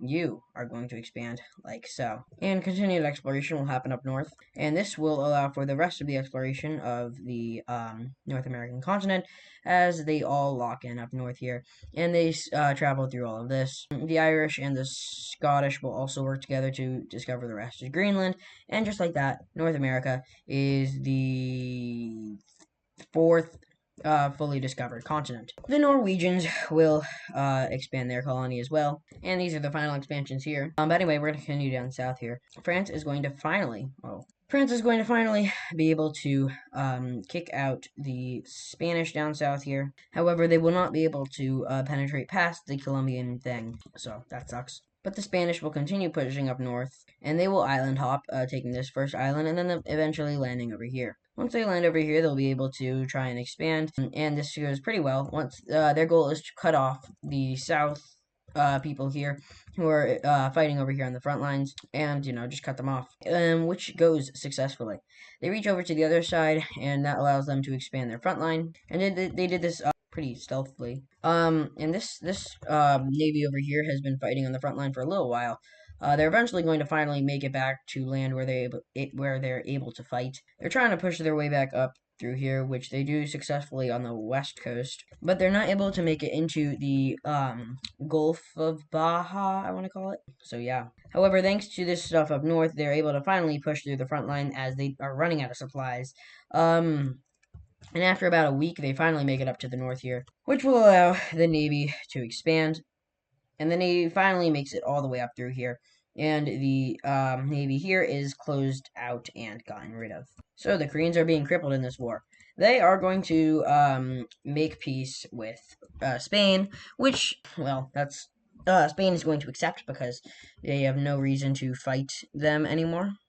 I mean, the Spanish have no reason to fight the Koreans anymore because, well, they're not able to, they know that they're not going to be able to get to this northern border dispute, and they bet that inside of the peace treaty they'll be able to get this border dispute. And either way, all of this land here is a lot more valuable than getting up to here. However, there are a few population centers across the western Bahaian coast. So now the Koreans will focus over here. And in fact, luckily enough for the French, they're going to sign a ceasefire with the Spanish because the Spanish are like resupplying right now.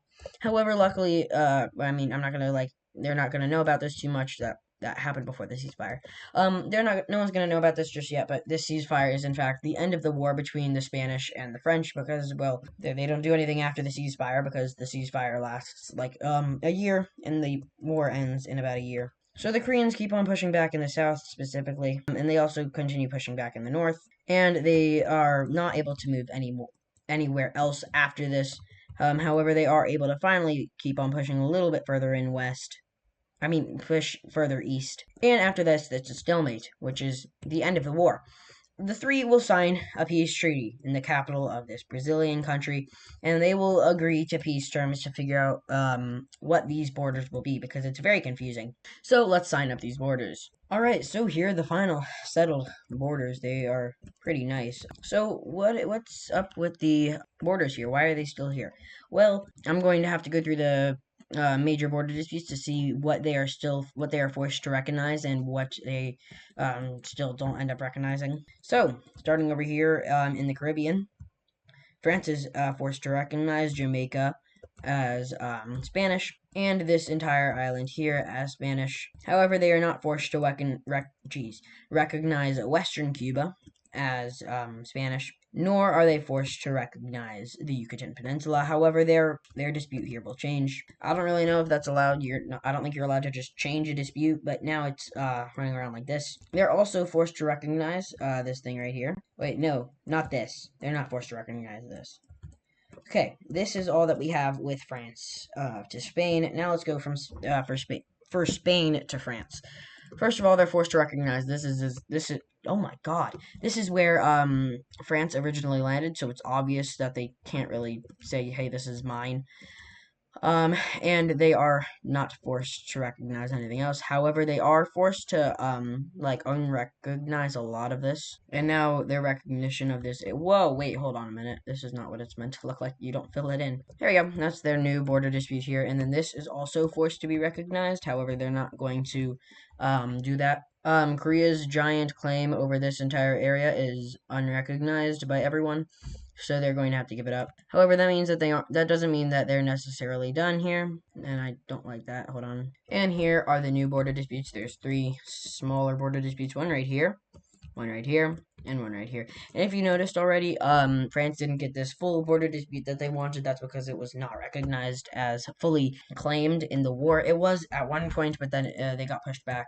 And they're also forced to unrecognize the rest of it. However, they do claim over this area right here. And Spain is forced to unrecognize this right here. However, they do make another claim going like so. I also get these islands. I don't know why I missed to color them in. Anyway, here is their new claim. And then I don't think I mentioned this, but Korea has a claim over what the old border here used to be because they don't recognize that they got attacked. But otherwise, this is the new borders of North America. It's not looking too nice. France is going to expand up north here. They expand up to here. I want to show you guys what they expand to. They claim all of this here, and they take it over. And also, the new borders of North America look like this. And, oh, I forgot to mention this.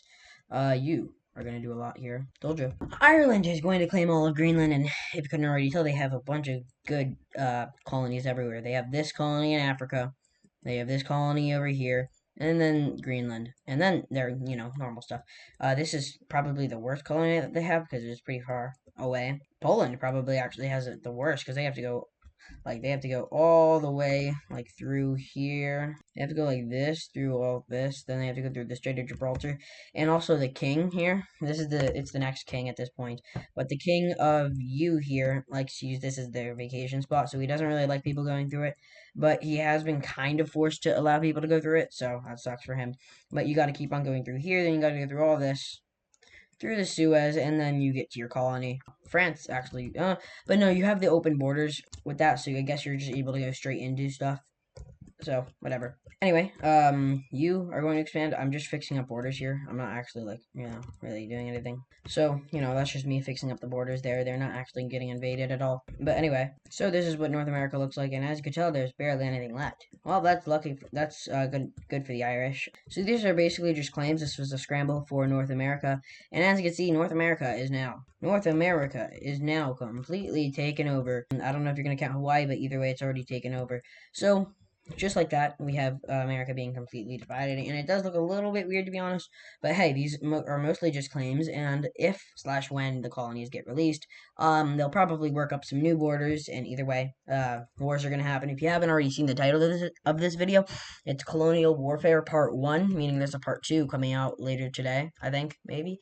I want to have it come out later today, but I'm not entirely sure if it will, be able to. But yeah. But you see the Siberian Union right here? They're kind of weak. They're realizing, hey, it's really hard for us to hold this colony. Even though it's pretty close, it's still hard for us to hold. Let's put it up for sale. So they have 3 people they can sell it to. Wait, never mind. They have 2 people they can sell it to. Korea or Norway, not people, countries. So Korea and Norway are the 2 options for people to buy it. Countries to buy it. Oh my god, I'm so bad at this. So, Korea, they have the longest border. That actually might not be true anymore. They have a pretty long border with, the Siberian Union, and then Norway also has a pretty long border with the Siberian Union, and they're both fighting over, hey, I want to be able to buy it. No, I want to be able to buy it. So now we see a bidding war. So, Norway, they're gonna offer more money. Then Korea's gonna offer more money. Then Norway's gonna offer more money. Then Korea. Then Norway. Then Korea. Then Norway. And then Korea. And then finally, Norway is going to offer more money. And the Siberian Union is going to finally be like, okay, yeah, we're just gonna take Norway's thing. They're gonna win. Okay. And Norway takes over the rest of the Siberian Union's claim, just like that. And now Korea is mad because, well, they wanted it. So Norway takes over all of it, and now there's another border dispute because Korea claims over the rest of it. And now everything looks like this. So that will be the final event in this video. I hope you guys liked this video. This is part 1 of the colonial warfare episode. And actually, hold on, give me a quick little second. There is a little thing that happens over here, and that is the rest of Australia being discovered. They make it through the outback and stuff like that. And New Zealand won't be discovered for a little bit longer. But just by the way, we are in the second half of the Age of Colonization. The first half was episode 14 and 15. Now episode 16 and 17 is the second half. Jeez. And if you know what comes like next, it's a little bit of war. Pretty big war. It's what else is big? The world is also big. So I guess you could translate it to a world war. I don't know, maybe. But I hope you guys like this episode, and I don't know if I'm going to have part 2 of this come out later today, or if I'll have it come out tomorrow, or heck, just next week. It depends on if I end up recording it. It also depends if I end up like figuring out the storyline for it. But look at this, guys. We barely have anything left on the map. We have just the Amazon rainforest, New Zealand, and Antarctica to explore, and then some islands like Sandwich Island and Georgia thing. Wait, no, this is Georgia. Whatever. But isn't that exciting? Because if you've been here since the beginning, you would know that, hey, this is a pretty big feat. Number 1, I finished the provinces of the world, except for India is claimed down here. But we have provinces over here in Australia, but specifically North America, and I'm sure you guys can recognize some states, especially over here in the Midwest. That's just because of rivers. So yeah. But anyway, starting out in this episode is going to be very, very exciting. I think we're gonna start off over here in France, in South France. I'm gonna turn off the province map. So France and South France. South France broke away from France like a few episodes back, maybe 8 episodes back, in episode 10 or so, or 9, I don't know. But they broke away from them, but they are on good terms now. Obviously, they're not really close friends or anything, but they're able to, like, negotiate and stuff like that. But they are about to negotiate, so let's see how that goes down. But before we do this, I'll have to show you guys something cool. This is a new layer called the ozone. So what can you tell from this? You can tell who has industrial zones. So red here, that means that the oh wait, that's orange. Hold on. Orange means that well, the ozone is a little bit damaged. Green means that it's not damaged at all. Red means it's pretty damaged. And then if there's just a hole, which there isn't, but if there were, it would look something like this. If there were a hole, it would look like this.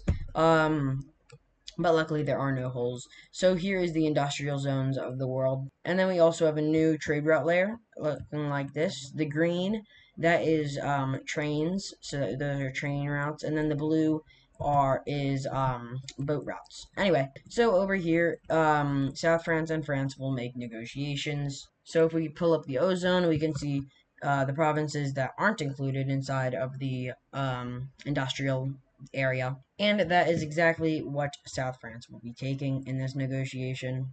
So France does this to make some money, and well, South France gets all of this, meaning that there is no longer a border between France and Rome. I don't know if that's scary or better, but anyway. No, there's still a border, just in Africa. So, about the industrial zone, in the industry, it sprouted west in Spain, France, and Catalonia, and it is now moving east. It has reached all the way over to India, maybe red only. But eventually it will reach all the way east into China and Korea. However, that will probably be delayed just a little bit because of a certain next episode and then the episodes following. Anyway, moving down south here, China is going to do some exploring around here, and there's no white. China is going to end up landing over here inside of New Zealand, and they're going to explore everything here. Now, normally they would take New Zealand, however, they are trying to grow their diplomacy, so they're going to go up to Vietnam, because if you remember the Malaccan Conference, that divided all of Oceania. This is part of Oceania, and China knows that, so they're going to ask Vietnam, hey, can we take this over? And Vietnam will say yes because they are, literally the only logical country to take it over. So now we have New Zealand going over to China, filling in the entire eastern side of the world, except for Antarctica, but that's irrelevant for like a long time. So isn't that crazy? So the world is now fully discovered except for the Amazon, Antarctica, and a few small islands here and there. Now moving over here, we have this new Brazilian country, I guess, called Venezuela. So we have Venezuela right here. They are a breakaway from African Union. They are going to be trading with India and Spain, but mainly India. And while they're mostly going around here, they're going to end up starting to explore further and further into the Amazon until eventually there's like nothing left. So now, with only just a little bit left in the world to explore, eventually the Amazon will be fully discovered. I don't know if it's too realistic for that to happen, but I'm sick of the gray spots on my map. So that's fully discovered. And now, for the first time in history, besides Antarctica and a few islands, anyway, for the first time in history, there's nowhere left in the world to discover. But now it's time for the Second Colonial War, or the better name, in my opinion, the War for America. The first war was called something. I don't know, but it lasted from 1846 to 1848. The year is now 1851. This war is known around the world as the War for America.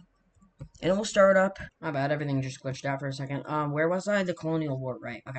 So, if you remember the very end of last episode, the Siberian Union, who could not hold on to Alaska because they're just a bit too poor, was going to sell it, and they decided to sell it to Norway after a bit of a bidding war. And you can see by this line, Korea has a claim over it. Korea is very, very mad about this, about the Siberian Union not giving them this land. So, they're not going to declare the war on the Siberian Union. They're just going to declare war on Norway, so that way they can try and get this land. So they're going to declare war on them, and they're going to start off by moving around down here in the south, because this is, less cold. However, they're still going to move in on all fronts. And also, they're going to use these trade routes to their advantage. They're going to be riding trains everywhere. So this is a bit of modern warfare tactics. Where they ride trains taking over a bunch of land, and just like that, they have a few encirclements, so they're going to take over all the stuff in here, and then move in here as they take over all of this. But we are not having a colonial war just between Korea and Norway. Instead, also, down here in the south, France and Spain both have claims over Korea. So what are they going to do? Well, they're going to both declare war on Korea. Almost at the same time, only like about a month apart. Not a week, I meant.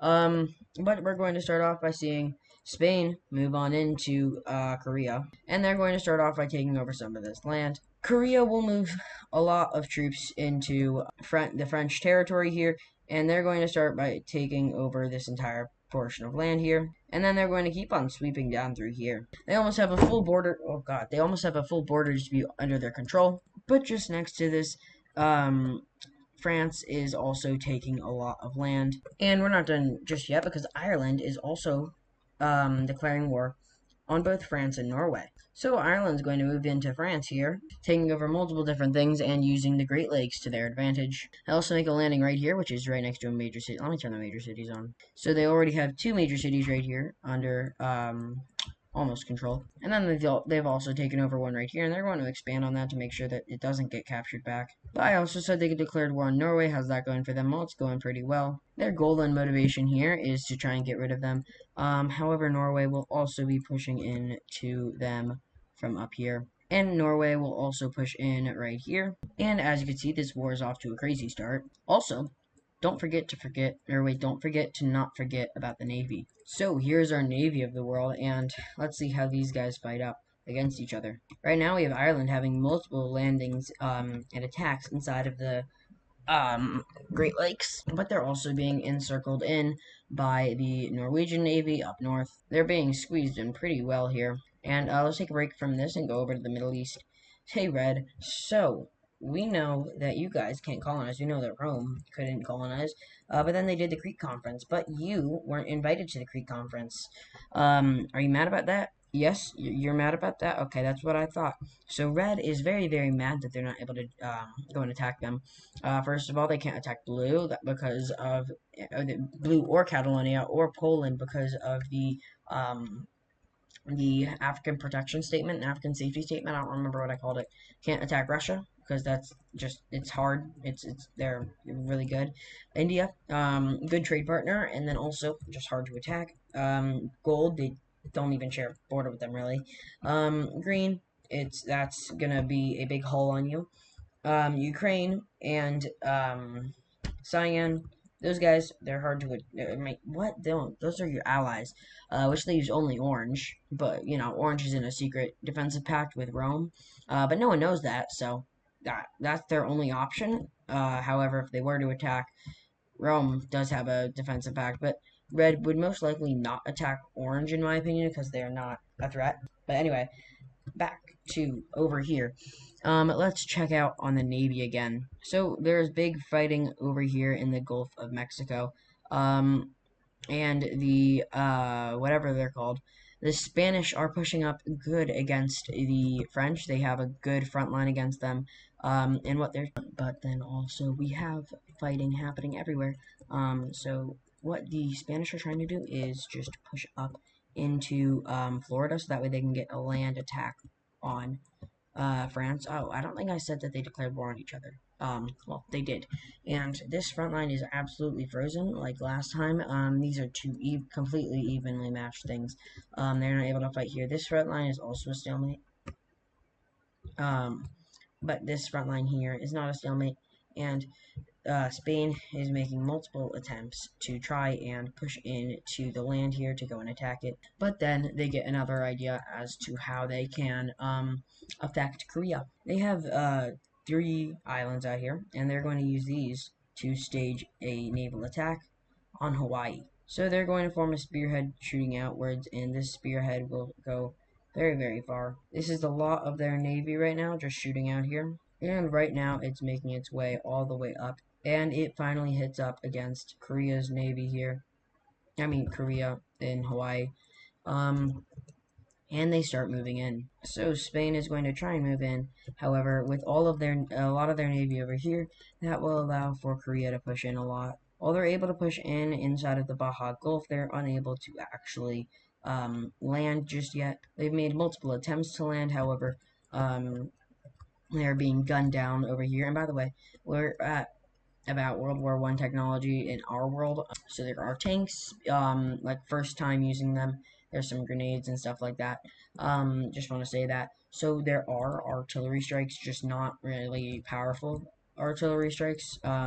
that Korea is sending on to Spain. And after many attempts, they finally end up landing inside of Spain and they take over this major city immediately. And then they split this in two, cutting off this from up north, and that allows Korea to fight back against them, dismantling that entire group up there, and then chasing them through here. They get chased all the way down to here, and Spain decides to pull their navy out from over here, and they bring their navy all the way back to land. And just like that, Hawaii stays untouched, and honestly, Hawaii is completely unrelated to Korea in most terms, just because of how little Korea pays attention to it. This is the place with the highest unrest and most independence wanted, because, you know, they don't really relate to Korea at all. Yeah, I mean, they're Korean ethnicity, which is a little bit outdated, this map, because there's no, oh god, there's no Africa, but it's not so outdated. Oh, I changed, India's color to brown because it looked a little bit too much like, Rome, so I just changed it, but that's about it. So yeah, this is outdated.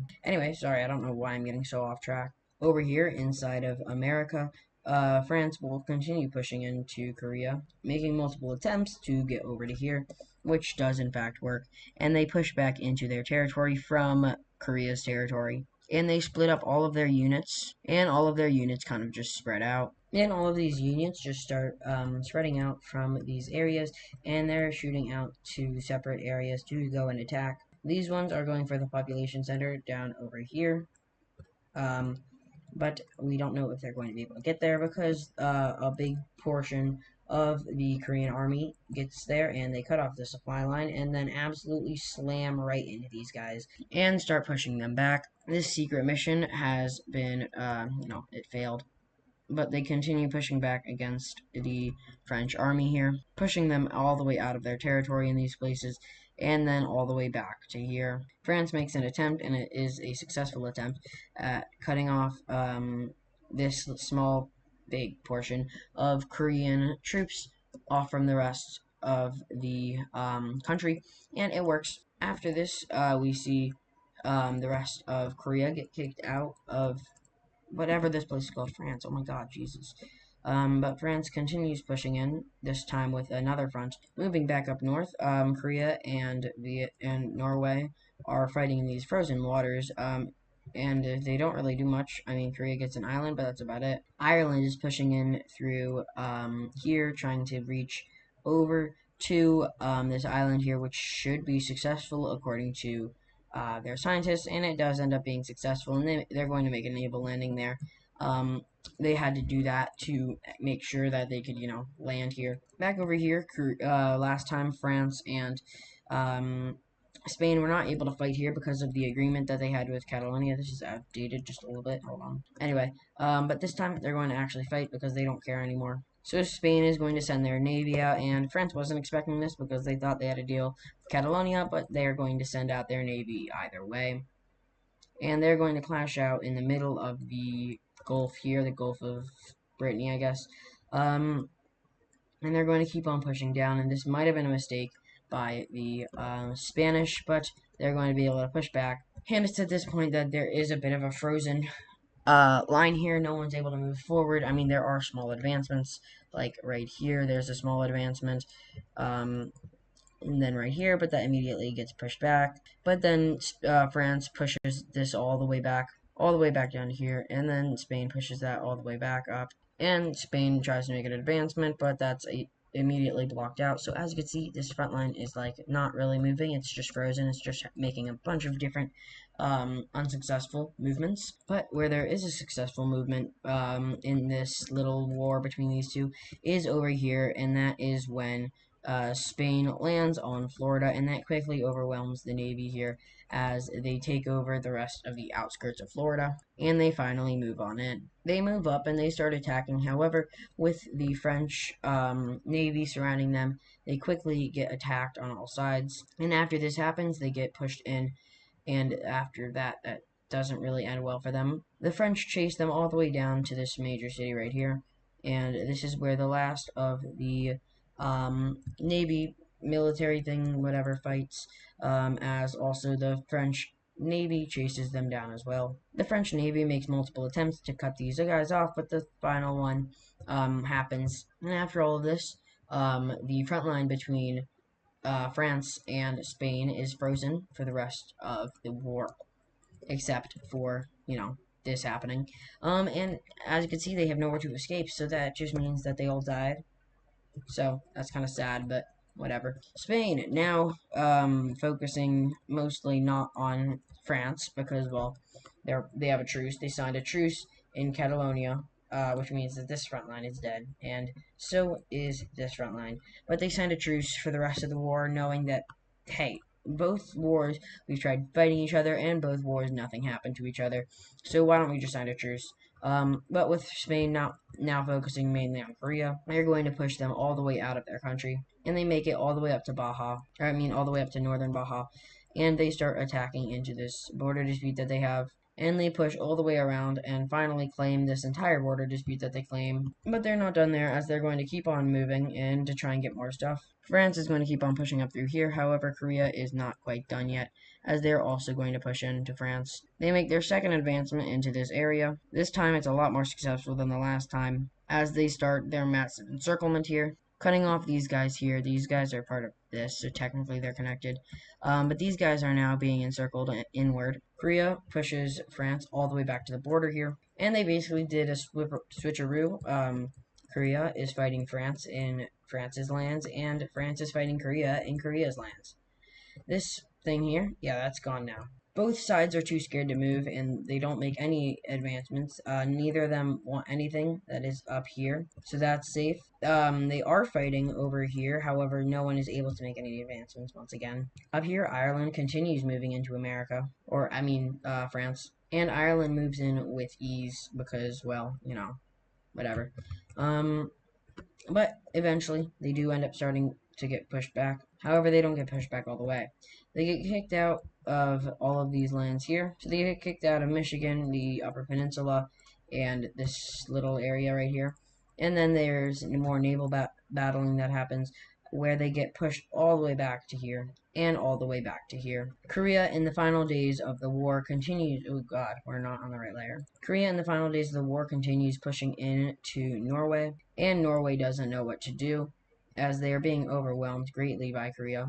And it is at this day, in the good old June 26th of the year 1852, the war lasted about 9 months, wait, hold on, let me do this math. The war started September 30th of 1851, and it ended June 26th of 1852, lasting about 9 months, like I said. But they all come to an agreement to go to peace, and they all meet up in Venezuela's capital to be specific, and they sign a peace treaty to figure out the borders of New America. So let's see what will happen. First of all, let's take a good look at the province map so you guys can get an idea of this. But let's first settle a few things that are simple. So this is given over to Korea, but then the rest of this is given over to France. This all here is given to Korea, and that is the trade-off between these guys. Down here with Spain, first of all, the Spanish will get this right here, and then they will create a new province right here, and the Spanish are going to end up taking over all of this. Now, that is all of the things between these three guys. Now we're going to move up north to the harder ones, I guess. So, first of all, we have the, this all getting taken over here. So, first of all, Ireland will, whoa, hold on. First of all, Ireland will take over all of this here, including, New York. It's funny, that's basically New York City. I mean, it is a good place, there's, like, all that there. Anyway, this up here is unorganized territory, so they're just going to carve a few provinces out of it. That's kind of like your punishment for not making your territory organized. So they're going to make 2 new provinces. However, these will soon be erased and shoved into this province up here, making this province even bigger. And then all of this will be annexed into Ireland's territory. Moving north, however, the front lines here will not move because Ireland and Norway decide to come to an agreement. Same with this one right here because, of what's about to happen up here. But what will move is the front lines over here, as Ireland will take over this singular province right here, turning their borders from this into this. And now it's time for the big part. Will Korea end up getting all of Alaska or not? They will. Korea gets all of Alaska inside of this peace treaty, turning Norway's, colonies up here insanely small, or at least insanely a lot smaller. But that is the only portion of the peace. That's only the first portion of this peace treaty. The second portion is the fact that all border disputes will have to be given up and recognized. So first, Spain will have to recognize Florida as French. This is a pretty old border dispute since episode 14. This one will also have to be recognized. So there we go with all of that. Then Korean ones will have to be recognized. So that Korea will have to drop their border disputes. Same with right here. France will have to drop their border disputes. Korea will have to drop their border disputes over here in Spain. France will have to give up their border dispute over here near Texas, just south of it, in Chihuahua. I'm pretty sure this is Chihuahua about there. Spain will also have to recognize the Yucatan, Cuba, and I think that's all of the border disputes. But now, America is, these are the borders of America. I have a good feeling that they won't stay like this for long. I don't know. But after this war, a little bit more will happen. Ireland is now looking for some more land to try and grab. And luckily, well, South America is here. Not for long though, because Spain is going to move in. Spain moves in and takes over all of this. Not actually. I'd take it back. They don't take all that. They end up taking over all of this here. India will take a lot of land. When I say a lot, I do in fact mean a lot of land. However, there is still a lot more land left. What is that? Well, first of all, Ireland's going to move in. And Ireland's going to take over all of this. Jeez. They're also going to take over all these islands down here. And eventually, this island here will be found. But there is still just a little bit of land left. What is this going to? Well, you see, all across the Americas, there are refugees, people who don't like being ruled by countries that are continents away. So they're going to make a refugee state in the only land that is left in the world, only livable land that is left in the world, right here. They're going to move in right here, and they're also going to take this island right here. And just like that, the world is full. This is a crazy experience right now. 17 episodes in, and the world is completely filled. It's mostly thanks to Europe, but it's also thanks to Eastern Asia. Wow, look at all that. Shut up, Antarctica. Oh my god. Look at how great all of this looks, man. It's beautiful. Shut up, Antarctica. But this new state here, it kind of introduces anti-colonialism, which is the first of its kind, except for over here in Tibet. They don't like colonialism. That's probably just because they're landlocked and they're mad about it. But this is the first anti-colonial state, and, well, that's about it. But we're going to move back to red. Like I said before, they are unable to move anywhere. And with nowhere else to move in the world, that means that the age of expansion, or I guess the age of colonialism, is over. The only way you can gain land now is through war. The age of colonialism, or the age of colony, or whatever, the age of colonies, the age of colonialism, oh my god, I can't decide on it. The age of colonialism is over. And now we move into the age of power. Red is going to attack Orange. Red, with nowhere else to expand, and they're a pretty imperialist country, is going to move into Orange territory and start attacking them. They're going to make a small militia over here, or not militia, a small few platoons attack over here, and then a few attack down south. Orange, now being attacked, is going to make a call to arms to their ally. They are going to activate their military pact. Their secret military pact that no one in the world knew about until now. And with that, they will form a military alliance against Red. They will form the Anti-Red Alliance, or just the Triangle Alliance. And to clap back, Red will form the Diamond Alliance, or the Pro-Red Alliance. In the next episode, multiple countries will join each alliance. And, we'll see the World War I kick off. Thank you guys so much for watching this episode. I hope you guys liked it. I hope you guys are excited for World War I starting. That's pretty cool. This is coming out just after Colonial Warfare Part 1, I believe. So make sure to like both of them. Comment down any ideas that you have. It might be post World War I that they have to happen, unless you want to implement something into World War I. If I can do it, I have a lot of it planned out already. But World War One is supposed to be a very exciting era. I'm super excited for this. But yeah, we have our pro-Red Alliance and our anti-Red Alliance, and in the next episode, we'll build off of that. We'll build off of the attack here and the attack around the rest of the world that's going to be happening, and the alliances building. But thank you guys so much for watching this episode. Make sure to comment down any ideas you have below. Like, subscribe. We just hit 100 subscribers the day that I recorded this, actually. I'm going to post a special for that, I think. But that's it. And until next time, see ya.